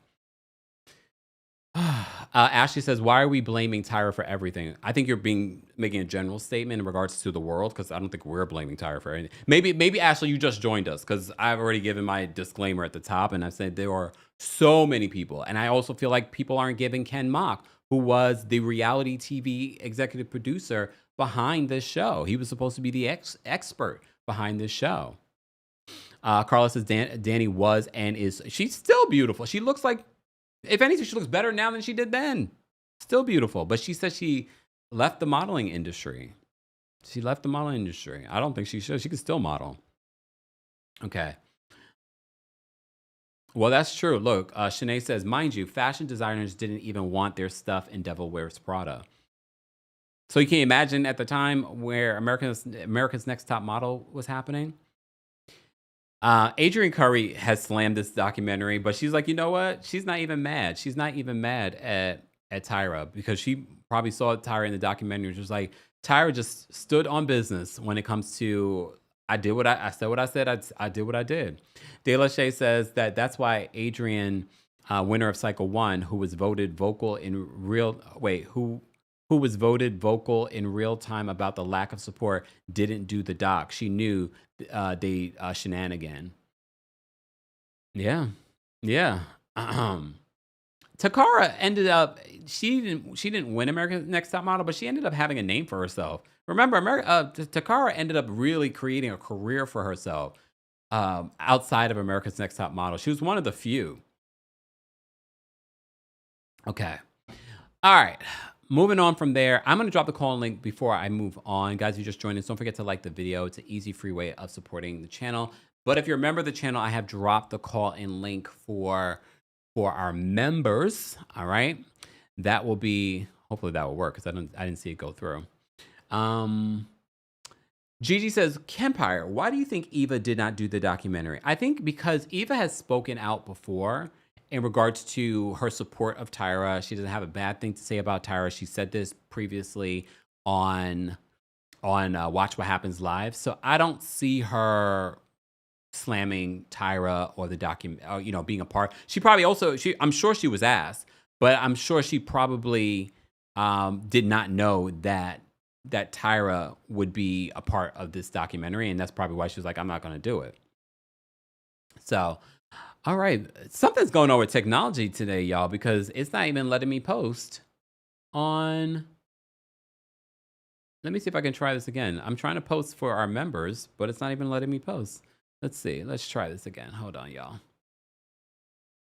Let's try this. And as I'm doing that, guys, let's keep liking the video. I will drop the call link for the general audience. Let's get, how many people? We got quite a few people here for our Netflix reality check inside America's Next Top Model. I appreciate you all being here. All right, let me see if I can drop this call link. Let's see if it works now. Something's going on with YouTube. Oh no, there it goes. Members, I've just dropped the call link for you guys. So that might be part of the reason why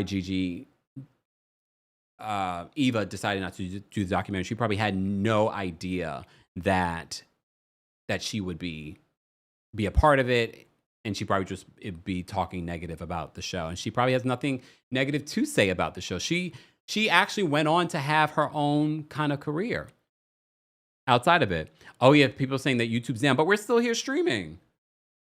There's a lot of technology stuff going on today. It's okay. Let me say thank you. Cake Daddy, thank you for the super chat. He says, Tyra Banks is exactly who she tried to tell us Naomi Campbell is. She used the platform to torture girls. Karma is not done with her. Damn. Well, damn. Miss Sharon, thank you so much for the super chat. Sharon says, Danny owns a hat company. Good for her. I love that for her. Right? Candace says, we need a deep dive on the Tyra show. Well, they do talk a little bit about the Tyra show when she brought Shandi on there and basically showed Shandi's incident that Shandi did not want to watch. They showed it again. And right in front of her. Poor thing. Poor thing. All right. Let me go back to my notes. Where were we? All right. So as I said to you before, more was said. If you missed it, Tiffany did go on social media and basically blast what Tyra said. I'm not going to reread it because it's a lot. There's a lot that she says here, but you can read it on your own. If you're listening to the podcast, you can. I already mentioned it at the top of the podcast, but this is what Tiffany had to say about this incident between her and Tyra. Apparently, a lot more was said. They even in the documentary they say a lot more was said. Oh, you're right. Tushi Jack. Today, first of all, happy Lunar New Year. Happy Black History Month. There's an lunar eclipse. There was. And the retrograde is looming. We're in like the shadow period. You know we believe that over here. Lord. All of that. That's why I had those issues today. Lord have mercy. All right. Moving on. All right. Let me move on from there. So after cycle 8, Jay Manuel is starting to feel like there are limitations on what he can do and say as to when he first started doing the show. So he emails Tyra, which we talked about at the top, and tells Tyra basically like he's done doing the show. He doesn't hear from her for 3 days. She responds and says, I am disappointed. Okay. Scorpio Moon Girl says the planets are lined up to KEMPIRE. Lord have mercy. But we're here, right? We're here. And rest in peace to Reverend Jesse Jackson, passed away earlier today. I did do a video post about that. So if you missed it, Reverend Jesse Jackson passed away today. He was 84 years old. So back to this documentary recap. So apparently all communication between Jay Manuel and Tyra ended after he sent her that email. So their relationship was never the same after he sent that email to her. And when they picked back up, because they begged him to do one more cycle, he went from cycle 10 to cycle 18, where we find out that Tyra ends up firing her guys, Nigel, Miss J, Mr. J, and she says that she got a call from the higher ups. The show, although successful, it was already starting to see a dip in the viewers, and Tyra kept on saying, there are, what did she say? What was the term that she said? Let me see. Oh my goodness. Where is it? I thought I wrote it down. She was like, there were no golden gooses or something like that. Something like that. And she says she took that as her, like she's no golden goose either, meaning that her job could be in jeopardy as well. No sacred cow. Thank you. No sacred cow. Thank you, Sonny.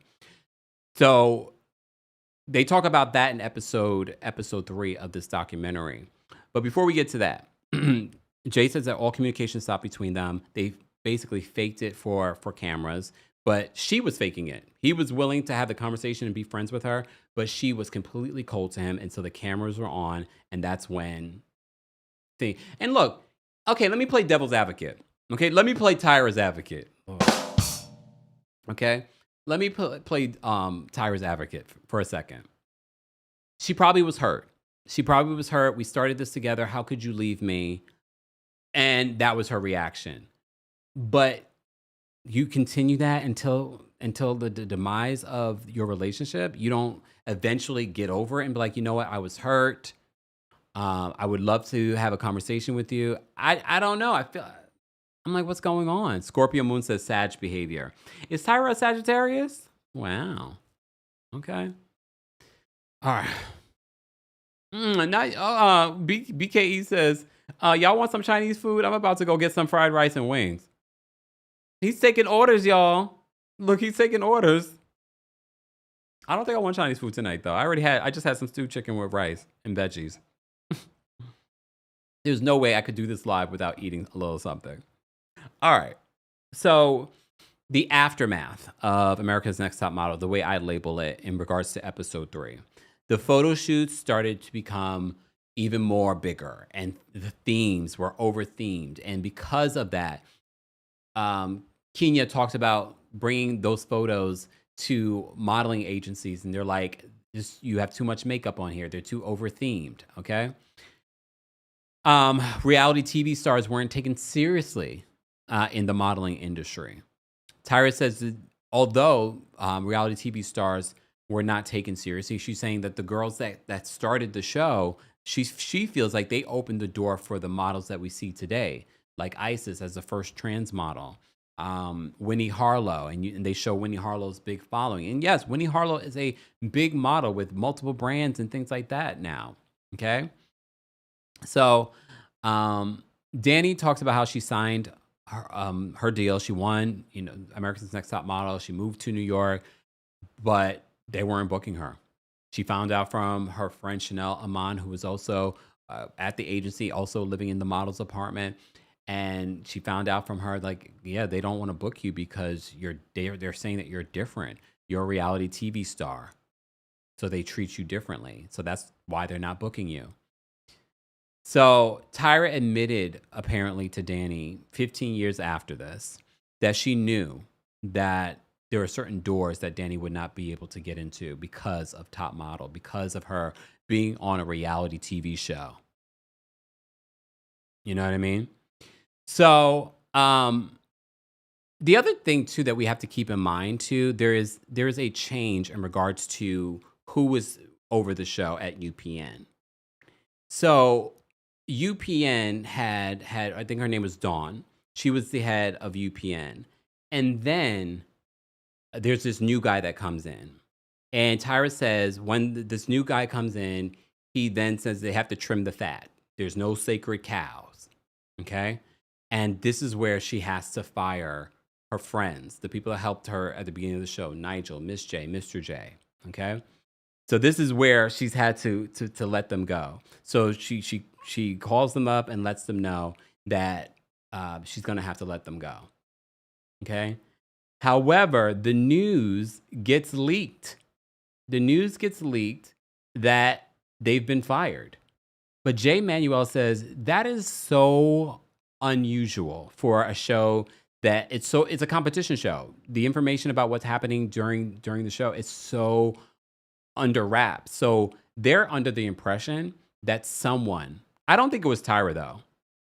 I believe an executive, maybe it's the new executive, maybe it was the PR behind the show that felt like, okay, we got to create story. We got to create drama around the show. What's the show going to look like without the people that helped start it? So this information about them getting fired leaks. They end up on HLN doing an interview and they're asked about this, like, oh, what happened? Why were you guys let go? What was it like working for Tyra? But because of legal reasons, they really couldn't say too much. Okay? The V-Life says the previous UPN owner or president lacked emotion as well. And I think that's important to note. It's important to note that, yes, Tyra she was the face of the show. She gets a lot of the blame. However, a lot of those decisions were over her head. Because again, as she said, she wasn't a sacred cow. Because what we find out, at some particular point, they decide that Tyra Banks should no longer host the show.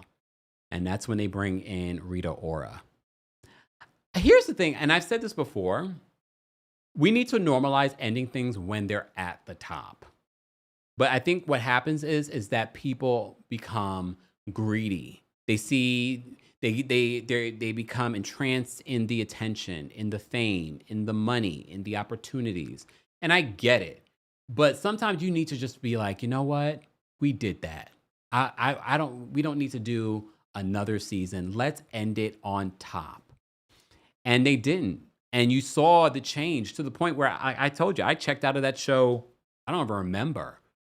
I checked out, I think when they started getting like, okay, we're going to do the college season. We're going to do all the models are 5'7" and under. And they started doing all these quirky themes and they were just trying to revamp the show. But here's the thing.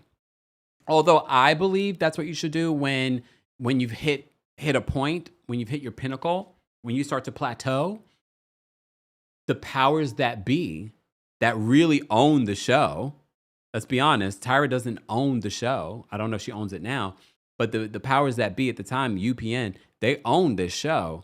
They're going to be like, well, no, we're going to continue with or without you. And we're going to bring Rita Ora in. But that wasn't it. They decided that Tyra was going to go. So, yeah, she's still the executive producer, but she will no longer host the show. Foxy says, I stopped watching the show then. Miss Parker says I was done when the Jays and Nigel were gone. I think that's when I was done with the show because I don't remember who took their place. I don't remember. Thank you so much, Lovin. Lovin says YouTube is down, but you're still live. By the grace of God, thank you for everyone that's still here watching. We're still rocking. Something's going on. There was an eclipse today. I know for the people that don't believe in that stuff, but you see all the stuff that ends up happening. Jean says, I checked out in the Twiggy days. I think so too. I really do not remember the last season that I watched. And even when they talked about bringing it back and they were like, Rita Ora is going to be a host, I said, I don't care about that. But I said, when I heard the announcement that there was going to be a cycle 25, I said, I'm open to it. But I'm only open to a cycle 25 if we're bringing everyone back. We're bringing back the Jays. We're bringing back Nigel Barker. But you're not. So I'm good, Tyra. And I think you should be good too. Especially because I don't feel like this documentary did you any justice. BKA says, not too much on Twiggy. I'm not saying anything about Twiggy. I'm just saying I checked out. All right. Infinite Vibe says, I was done after 1 or 2 seasons of Men and Women. I definitely did not watch those seasons. Hey, Vidal. Vidal says, I remember that season when they came to Jamaica. I went to the fashion show they had at the Great House in Rose Hall. Ooh. Wow. Kawale, thank you so much for the super chat. Kawale says, Adrian said the show is analyzed unfairly now. I have to say, Adrian, who was on season 1, who won cycle 1, I have to say, like, I think she keeps it real when it comes to the time that it was filmed and today. Shanae, thank you so much for the super chat. Shanae says, why would he send such a close friend an email? I thought the same thing. And again, in the documentary, she's referring to Jay Manuel. Jay, she refuses to talk about Jay. She's like, I should call Jay. In the last how many years, when's the last time you talked to Jay? You didn't think you should have called Jay before this documentary? So something happened there. I don't know what it was, but something happened between them. And I don't know what it could be. Ari, thank you so much for super chat. Ari says, Eva didn't show because the models wasn't paid in the doc. Oh, she's like, I need to get paid for it? Okay. Well, I don't blame her then. Look, she's like, time is money. All right. All right. Moving on. What else did I want to talk about in regards to this? All right. Let me see who's backstage. I didn't even see. Who's backstage? Oh, we got a lot of people backstage. Live chat. Let's get to 900 likes. Once we get to 900 likes, I will drop the call link for the general audience. I am going to give you a time limit for those that want to weigh in and talk about Netflix's documentary Reality Check Inside America's Next Top Model. But if you're a part of the replay crew, just fast forward through the little technical difficulties. It is what it is. You can also listen to our live recaps and special episodes on the KEMPIRE podcast. All right, more information on everything KEMPIRE, including my sweatshirt that you're watching. You're twerking on a fence. It's found at thehouseofkempire.com. That's HAUS of kempire.com. And make sure you guys are following us on Facebook. KEMPIRE on Facebook and KEMPIRE Daily on Facebook. Shout out to those of you that are watching on Facebook right now. Yeah, you're right. Ms. Parker says, Adrian complained about the show after Top Model. I remember her trash talking when she was on the show with her now ex-husband, Chris Knight. Yep. Didn't she also, she had a reality show after that, right? Hey, Corinne, shout out to everyone watching on X. Pitch Narrative says, why was Eva Pickford not mentioned at all? You see her. There are definitely clips of Eva, the diva, in the documentary. Corinne says, I think YouTube is down right now. I don't know, but it seems like everyone's still here, though. Right, YouTube? Or maybe not. Ooh, look, maybe not. All right. But for those that may have missed it, you can watch the replay. Okay. All right. No, it seems to be working for me. Maybe it was down, but now it's working. All right. Let me get to the last moments of my notes, okay? Because I did not expect to tear up. There were a couple of moments where I got a little emotional watching this documentary. All right. And then at the end, I get even more emotional. Even the second time watching it, Miss J, the runway extraordinaire, reveals that he had a stroke, okay? And back in 2022. And all of the other judges came to see him. Nigel, Jay Manuel, they came to see him. He said that he's heard from Tyra, but he hasn't seen Tyra since. Okay? So then there was that. Then towards the end of the documentary, then they start talking about some of what everyone's been up to. They give you an update on some of the past guests. Tyra then announces there's going to be a cycle 25. And I was like, and there it is. Okay. And there it is. All right. I was wondering, Yaya is probably one of the most famous to come out of America's Next Top Model. Okay. But yeah. So was there anything else that I wanted to talk about in regards to this? Yeah, because Top Model, you saw the rise and the decline. That's what the documentary shows you. It shows you some of the problematic things that happened behind the scenes with America's Next Top Model. It makes me wonder what Cycle 25 would look like, how they're approaching it differently, who's involved, who would be the judges.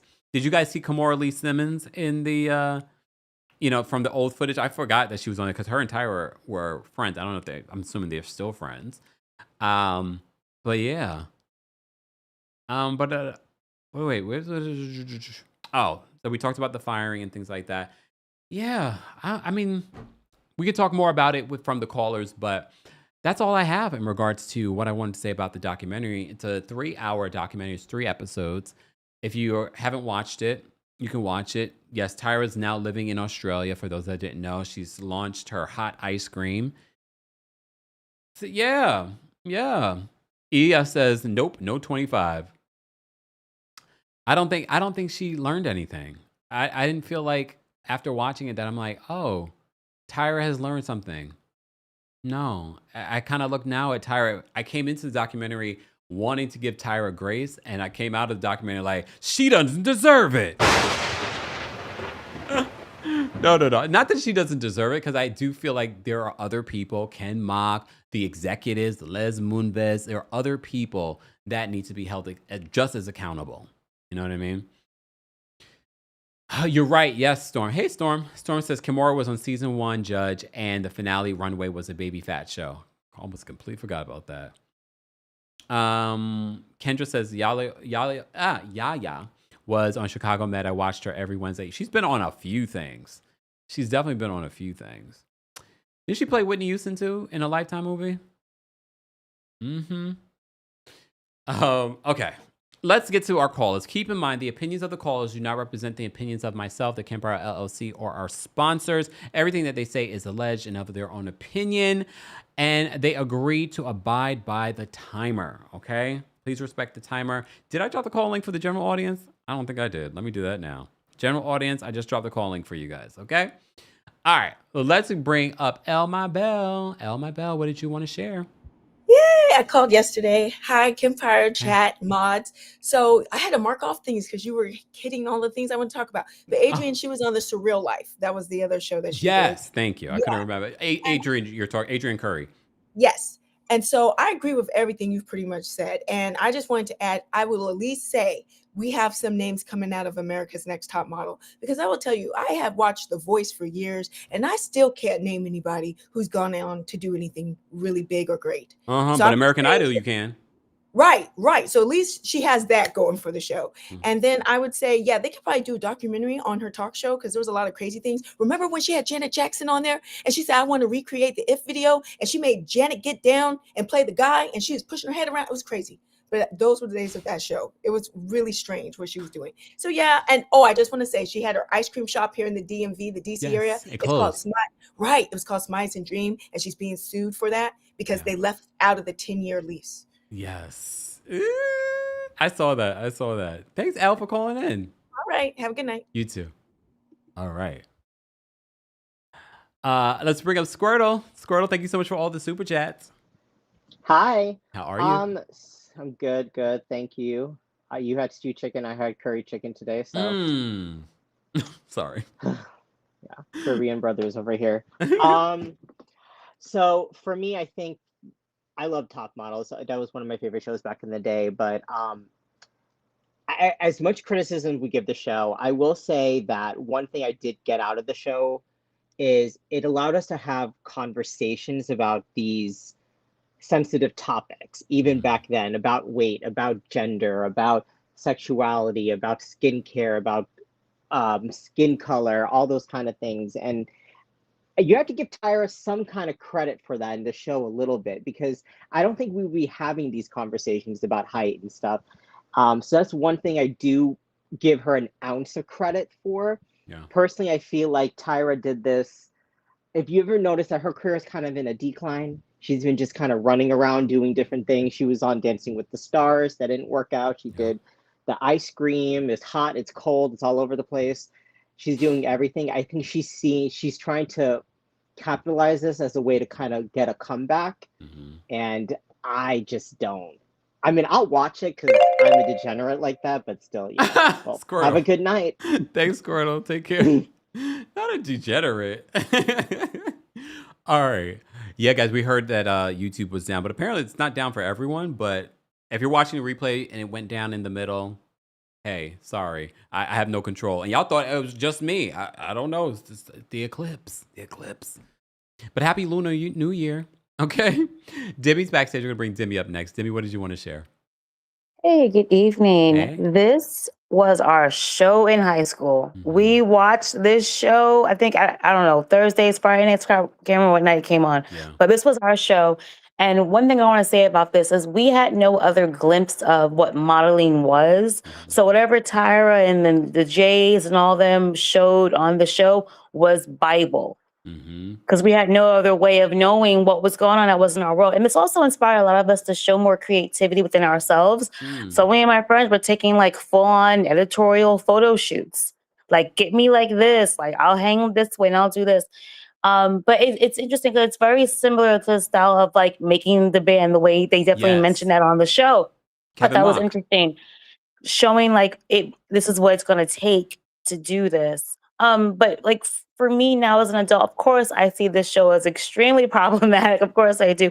But then we didn't really we didn't want to be left behind also. Like this was like showing us what it was, and we wanted to be a part of it. And we knew what Tyra Banks was. She was huge. Yeah. It's a supermodel. Yeah, thank you. Thanks, Demi. All right. Bring up Miss Sharon. Miss Sharon, what's going on? Hey, KEMPIRE, how you doing? Oh, well, how are you? I'm doing fine. Yeah, I was one of those that watched the America's Next Top Model from the beginning, and I can remember when she hollered at Tiffany. I was, you know how you watch the TV, but then you do something else, and you're busy doing that. And when she started screaming, it scared the crap out of me. Yeah. I didn't know what was going on, and I can remember that specifically. And I was wondering if they were going to talk about the other girls, but I guess it was based on what Tyra was doing at the time of Next Top Models, because, some of the girls that, was on the show, I know one girl ended up in prison. The one girl, that she did that stage where her friend had died of an overdose. Yeah. Well, that one, she ended up dying from cancer. Ooh. And I think it was like when she was like 34 years old. Wow. Yeah, that's what I remember, because I kind of keep up with them to find out if they made it in modeling or anything. And you don't hear anything about them. And I remember when Winnie was on there, because I think I stopped watching it after she was on there. She got on that man for calling her Panda. Yeah. She did not like that. I remember that. Yeah. Okay, KEMPIRE, talk to you later. Thanks for sharing. All right. Let's bring up Wendy next. Wendy, what's going on? Wendy, you're muted. Can you hear me? Now I can. Okay. Hey. Okay. That was JL she was talking about that had passed from yeah. the cancer. Everyone's in chat. Yeah, JL. Okay. So what? Okay. The documentary was good. Okay. I did enjoy it. It was very informative. But what I would have loved to seen, because it was like negative informative for me, I would have loved to seen, the other girls like Celicia, and Winnie, just to talk about what they did afterwards, because you heard Danny's side of it, but you haven't heard the ones that are pretty successful, because there are some successful people that came out of Top Model, and I would have loved to see or hear how their experience was after that. Mm. But But other than that, you know, karma is something, and I'm not gonna watch Cycle 25. I watched the whole cycles from Cycle 1 through 24. So wow, you didn't miss much after they ditched Tyra. Believe me, you did not miss much at all. I figured. But other than that, that's it. And you have a good You one. too, Wendy. Thanks. All right, let me. Boom, boom. All right, Sarah's backstage. We're gonna bring Sarah up next. Sarah, what's going on? Hey, KEMPIRE. Hey, How are you? and well, how are you? Good. I just wanted to say something quickly. Growing up from this show, and I'm like an older Gen Z. I really enjoyed Tyra's charismatic character in her show. I am indifferent. I do believe strongly that it's not all on Tyra. I believe that it is a corporation, and that there is. And just because someone's the face of something doesn't mean they have like this legal say to say everything Mm, or to have charge of what they're doing. mm, What I will say is that during that essay scene, I think that they handled it incorrectly. I understand that because of legality reasons, they can't really go into it. And I do believe Tyra that, and I'm trying to be biased, I do believe that she has some type of fault to it, but I would say that for Tyra, I do believe when she did say that it was she doesn't do like have much communication with production. mm, um, I think there is some type of miscommunication with that. But going back to that essay scene, I believe that if it was really production that was really in charge of it, I just think that they could have said like a professional statement, taken accountability, and then just left it there because there's so many things that went in through that like episode and so on. So yeah, yeah, yeah. Thanks so much, Sarah, for calling in. thank you.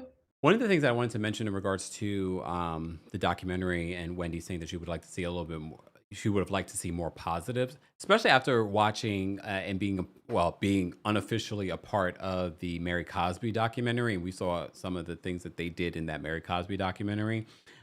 You see whatever angle, and especially when you're talking about reality television and them painting whatever picture they want to paint, this documentary wanted to paint a certain picture.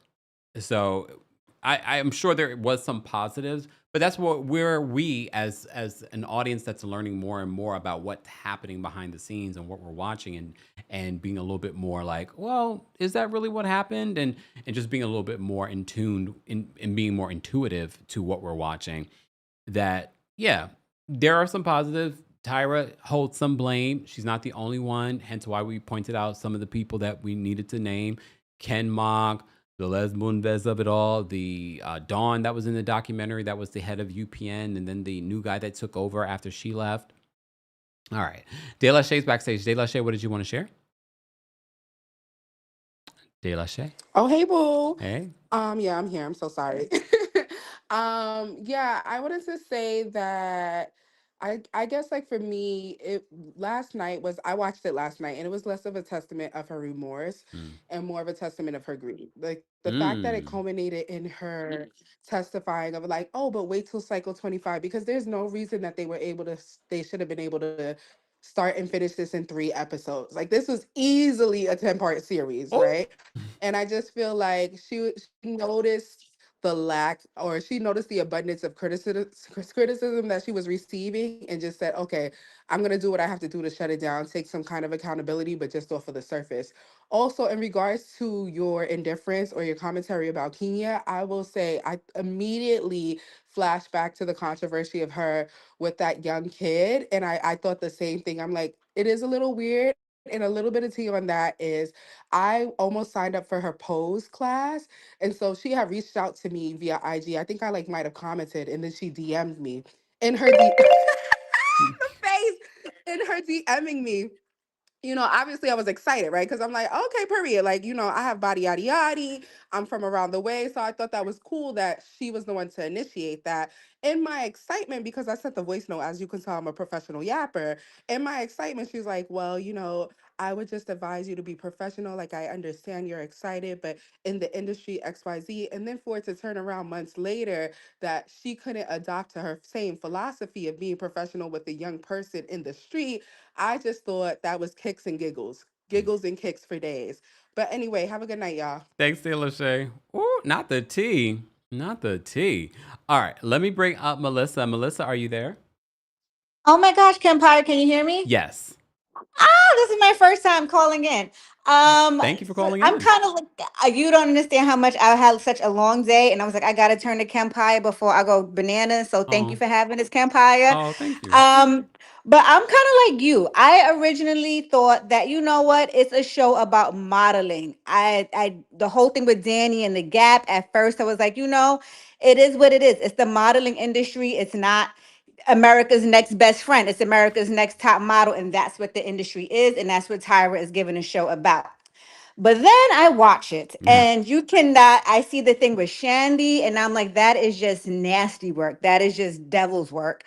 Between the whole thing with Kenya, and I forgot about that because I grew up watching that Yeah, about the guy touching Kenya, pretty much assaulting her, yeah, and she stands up for herself, and she is shut down. yeah. I am sorry, and the whole thing with Ebony and microaggressions from other people is never okay. But when it comes from your own, it Mm, just cuts deeper. yeah. And that's when I was like, you know what, Tyra, I cannot advocate for this. So cycle 25, no gracias. I'm still on my Super Bowl, Benito Bowl. No gracias, Yeah. Tyra, for cycle 25.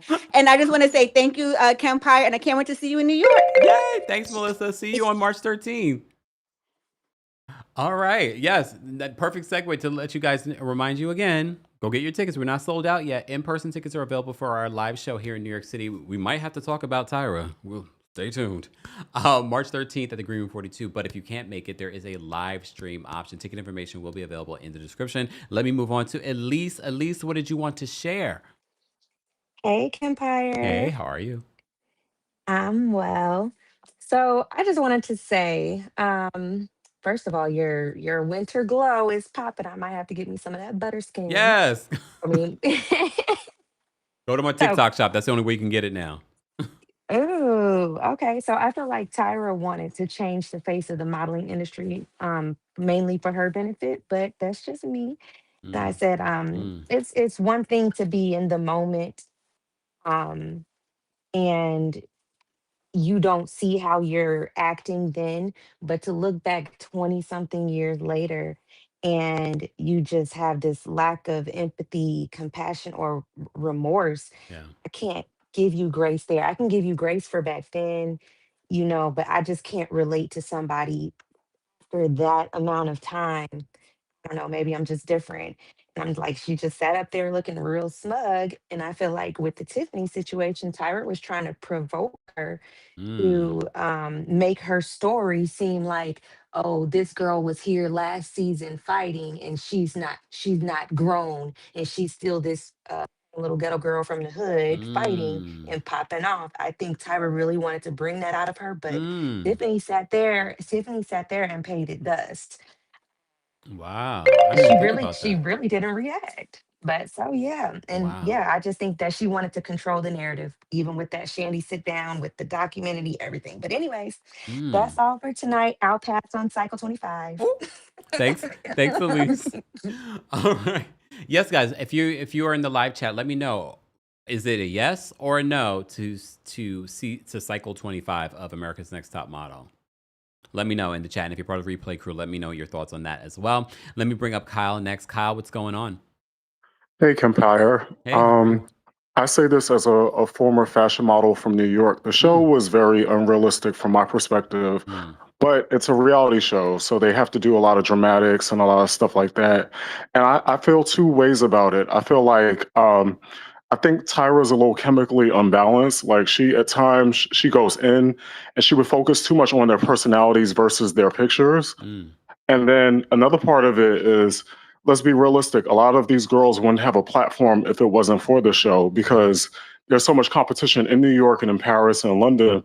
And I would love to see girls like Fatima, Anchal, mm, and a few other girls because modeling, I met some of these girls like Eugenia too. mm, So I would like to see the girls that, like another caller said, the successful ones. But like I said, it's a reality show. Some of them couldn't make it. Some of them were too short. A lot of different things. So that's all I wanted to say. Thank you so much, Kyle, for calling Mm. in. The other, Kyle just reminded me one part of the documentary that I forgot to talk about. So shout out to those of you that listen to the entire episode and you don't just chime out when the call is calling, because then the callers remind me of things that I wanted to talk about from the documentary. So Jay Manuel reveals, because this is where you think that, that they're trying to find the winner and that the photos are the photos. Well, no, Jay was talking about how some of the photos, like there were certain people they wanted to keep longer. So he was like, find the right photo. It has to be like the best photo. Or the other side of that, where they're bringing up their worst photo and there were plenty of good photos that they could have used. I don't know why I was so shocked by that, because after talking about all kinds of different reality TV shows and competition shows, that's not really shocking to me, but wow. Because I remember watching this show before doing what we do now and be thinking like, damn, girl, us at home sitting like judges, like that was a terrible photo. Like she didn't even do it. But apparently sometimes they would pick their worst photo because maybe that was their week to go. I was like, wow, damn, cold-blooded. All right, let's bring up Joy next. Joy, what's going on? Hey, KEMPIRE. Hey, how are you? I'm good. It's so perfect that you said what you just said, because that part of the documentary, I was gagged. Like, I don't know why. I just really, really thought they were doing it like you would expect. Like, Yeah. they actually picked the good pictures, but they basically were manipulating the competition so who they wanted could move forward or leave. And that was wild. So Wow. I'm so glad that you're here tonight. Like when I saw it was upcoming, I had my notification on. Thank you. I was ready. The whole documentary from the beginning, like I was so excited to see it.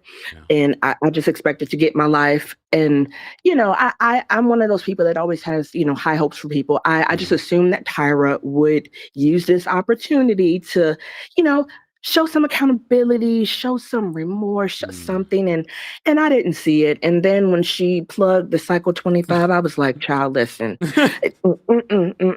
I hope that was one of those kind of jokes like, oh, let me just throw it out there to see what everyone says. I hope she's not really planning to do that, because that would be.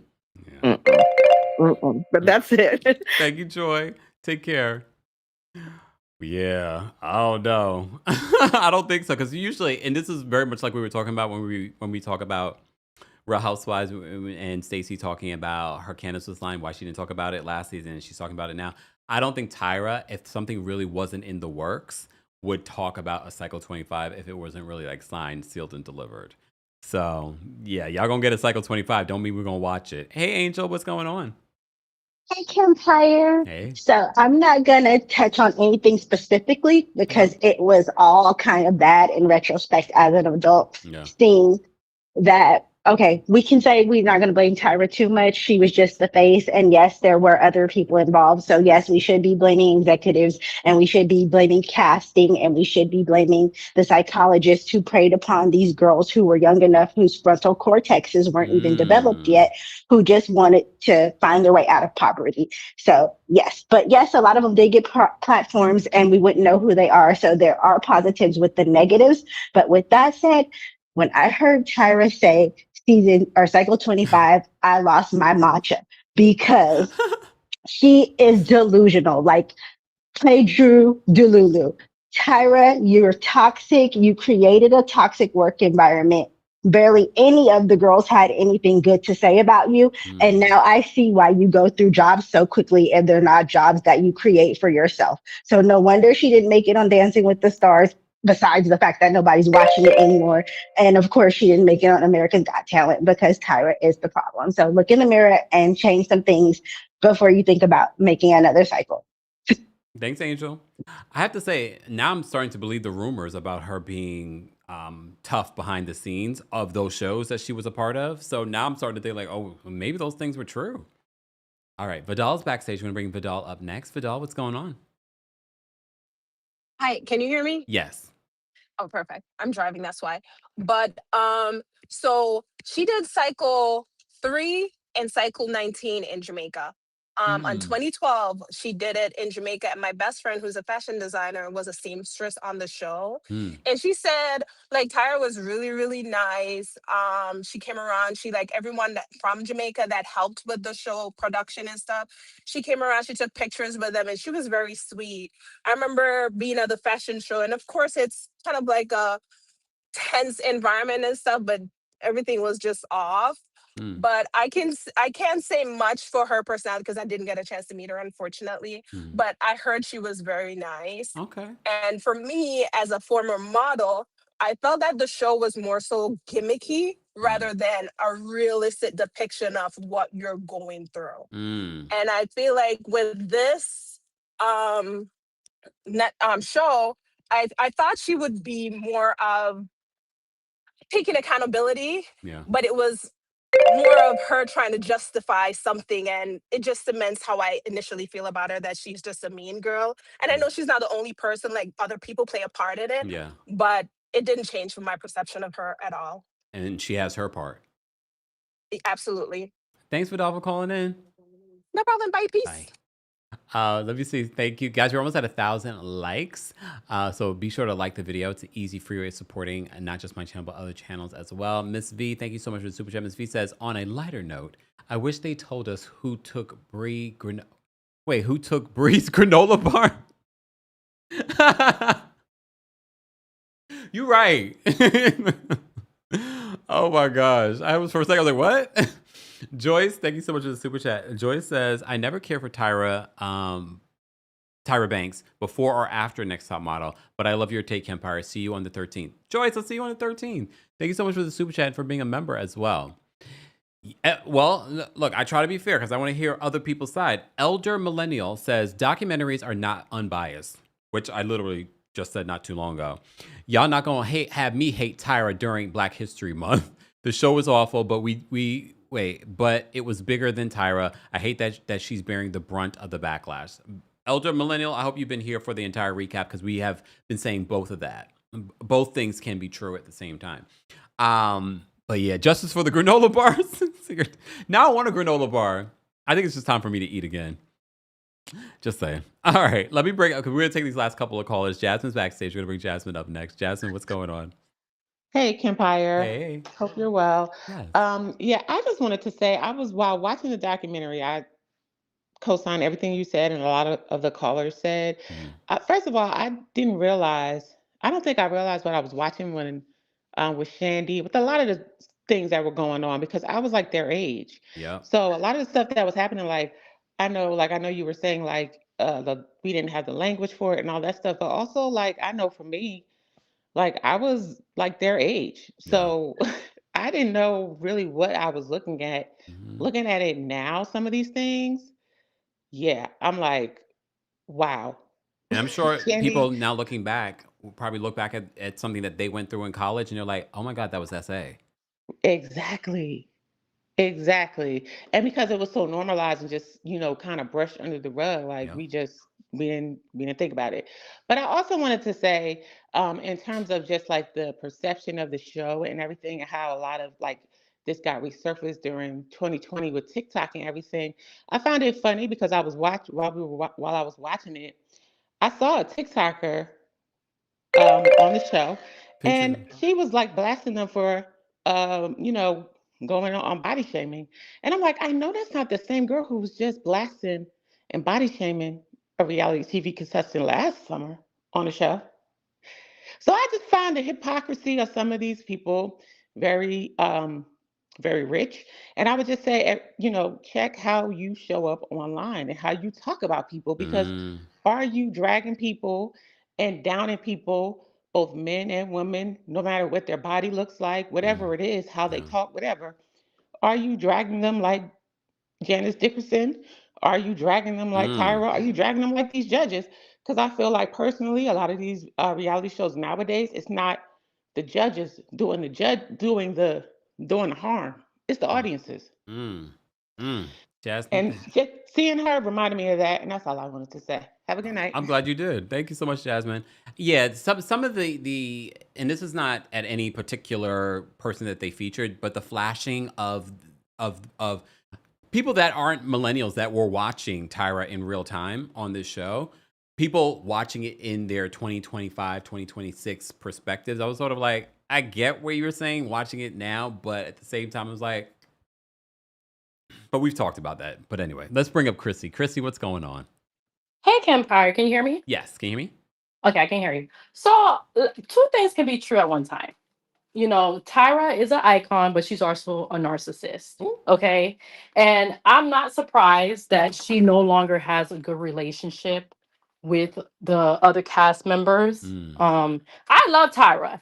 But American a Top Model was a problematic show. I didn't realize it was problematic when there was I don't remember which model it was, but they were, I think, in Italy, and they were modeling with male models, and one model said that he did not like black people.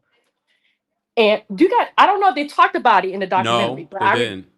yes, and they were brushing it off, and she was so uncomfortable modeling with that guy after he told that to her. So her photo shoot was terrible. Yeah, I And remember they now. It's just, coming back yeah, to me. and and Tyra was just brushing her like, girl, you should have just made him like a black woman, black woman. And I'm like, what?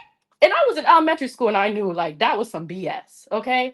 And also the Rita Ora thing was so random. And now that I'm thinking about it, I'm like, was this a scheme that Rock Nation set up to get Rita? She was not even a model. I think she left Rock Nation at that particular point, but they already launched her career at that particular point. And she was no longer under signed by Jay-Z anymore? I don't think so. Not at that point. That was just so random. But that's all I had to say. And she's not even a model. Bye. Thanks, Chrissy. All right, let's bring up Myra next. Hey, Myra. Hi, KEMPIRE. How are This is you? my first time calling in. Thank you so much. We got a lot of new people calling in. So I only have a little bit to say is that staying with the last caller, we realized that the show was problematic. I actually had a casting email, and my Caribbean dad thought it was a scam, so he's talking about kind of intent. I was 16, I was crying. So I guess it's the universe telling me I was being protected. But I would have to say the documentaries show a little bit of stuff, but you have to listen to the podcast. A lot of stuff was actually more in detail, like how they got paid $12 an hour or $12 a day. And I'm like, how they were surviving. So once you listen to the podcast, it made people realize, okay, yeah, everybody that was involved had a part in that. Yeah. And while Tyra and Ken Mock were making millions of dollars off the show. Exactly. Yes. Or if they left the show, they were going to have to owe $5 million. They left the show prematurely. And the girl was like, how am I going to pay that if I'm not even making money? Lord have mercy. All right. That's one thing I had to say. Thanks, Myra, for calling in. Have a good night. Thank you. You too. Bye. All right. Last but definitely not least, we're going to bring up Shanae. Shanae, what's going on? Hey. Hey. Oh my God. I'm like so taken off guard. So this is my first time calling in. Definitely won't be my last. Oh, all right. I love that. But what I will say is, and I'm not even going to get into the Shandi of it because I think that particular conversation requires a lot of nuance that I'm going to be honest, I don't feel like I have the range for, so I won't even do it. But as far as the Miss J of it all, it is baffling to me that so many people feel like you are the main character in someone else's story, even after y'all have had a falling out. And the thing is, you are not the main character in anyone else's story but your own. If we have a falling out, okay, and we don't have a relationship like that anymore, you got to be out of your mind if you think that I'm going to hop on a plane to visit you in the hospital. I don't care what didn't happen to you. Now I'm gonna lift your name up in the name of the Lord. I'm gonna go to my prayer closet and intercede for you all day. But I'm not necessarily gonna drop everything I'm doing and go visit you in the hospital when at the time that you got sick, we were not at the place that we were when the show, was in its heyday and when everything was good. Yeah. I do wish that Tyra would have gave us a little bit more tea on how she felt about the other Jay. Because that definitely gives me that there was a whole nother fallout behind that fallout that we didn't really get to know about. Because sending me an email when we supposed to be good Judies is wild. So that's all I have to say. I'm still Team Tyra. Love her down. She looked amazing, and I'm here for cycle 25 as long as they bring everybody back, including Tyra. Tyra looked good. Oh, so you want them to bring back all the Jays and you Nigel? Know what? Bring them back. Yeah, bring back all the Jays. Bring back Nigel. If I can watch Basketball Wives for as long as I did, I'm not gonna get up here and bash America's Next Top Model, honey. Like. Some of the same people bashing Tyra in this show are the same people that made Blue and Krishan famous. So, yeah. Oh, God. Oh. But thank you. Thanks, Shanae, for calling in. Bye. Wow. All right. Well, I mean, look, everyone has their right to their own perspective. But remember, Miss J knew Tyra, taught Tyra how to walk on a runway at 16 years old. I don't know if they had any major beef, but their relationship was strained. But at the same time, Lord, look, Lord. All right, fine. All right, thank you guys so much for over 1,000 likes. Yes, there were some technical difficulties. YouTube was down, but we made it through. We talked about Netflix's reality check inside America's Next Top Model. I feel like this whole conversation is nuanced because we will never really know the truth because none of us were there. We're watching a documentary that is edited, that is skewed for a particular narrative that they would like to tell. So then there's that part of it. But I will say, I don't 100% blame just Tyra, but I do, after coming into the documentary, being like, y'all just mad at this black woman. Y'all not y'all not right. And then at the end of it, I was like, well, maybe. Look, maybe. But fine. Okay? All right. Thank you to everyone that called in. Thank you to everyone that were a part of the conversation during our live. Shout out to our Kingsguard. Shout out to our channel members. Become a member today at teamkempire.com/join. Shout out to our subscribers. Those of you that became new subscribers. Shout out to our replay crew. Let us know your thoughts and opinions on this documentary, what you thought about what we had to say. And don't forget the KEMPIRE After Dark live show. It's coming back to New York City. One night only. 2026, the only show that we have planned. So get your tickets today. In-person tickets are available. Meet and greet tickets are available. And a live stream tickets available. So if you can't come to New York City, but you should try.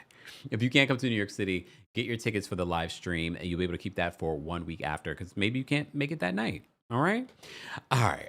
Thank you to everyone for being in here. I appreciate you. I hope you guys will enjoy this on the KEMPIRE podcast as well, where we put our live recaps, but also special exclusive episodes and additional thoughts. So if I have any additional thoughts about this documentary, it'll be on the podcast. So be sure to check that out.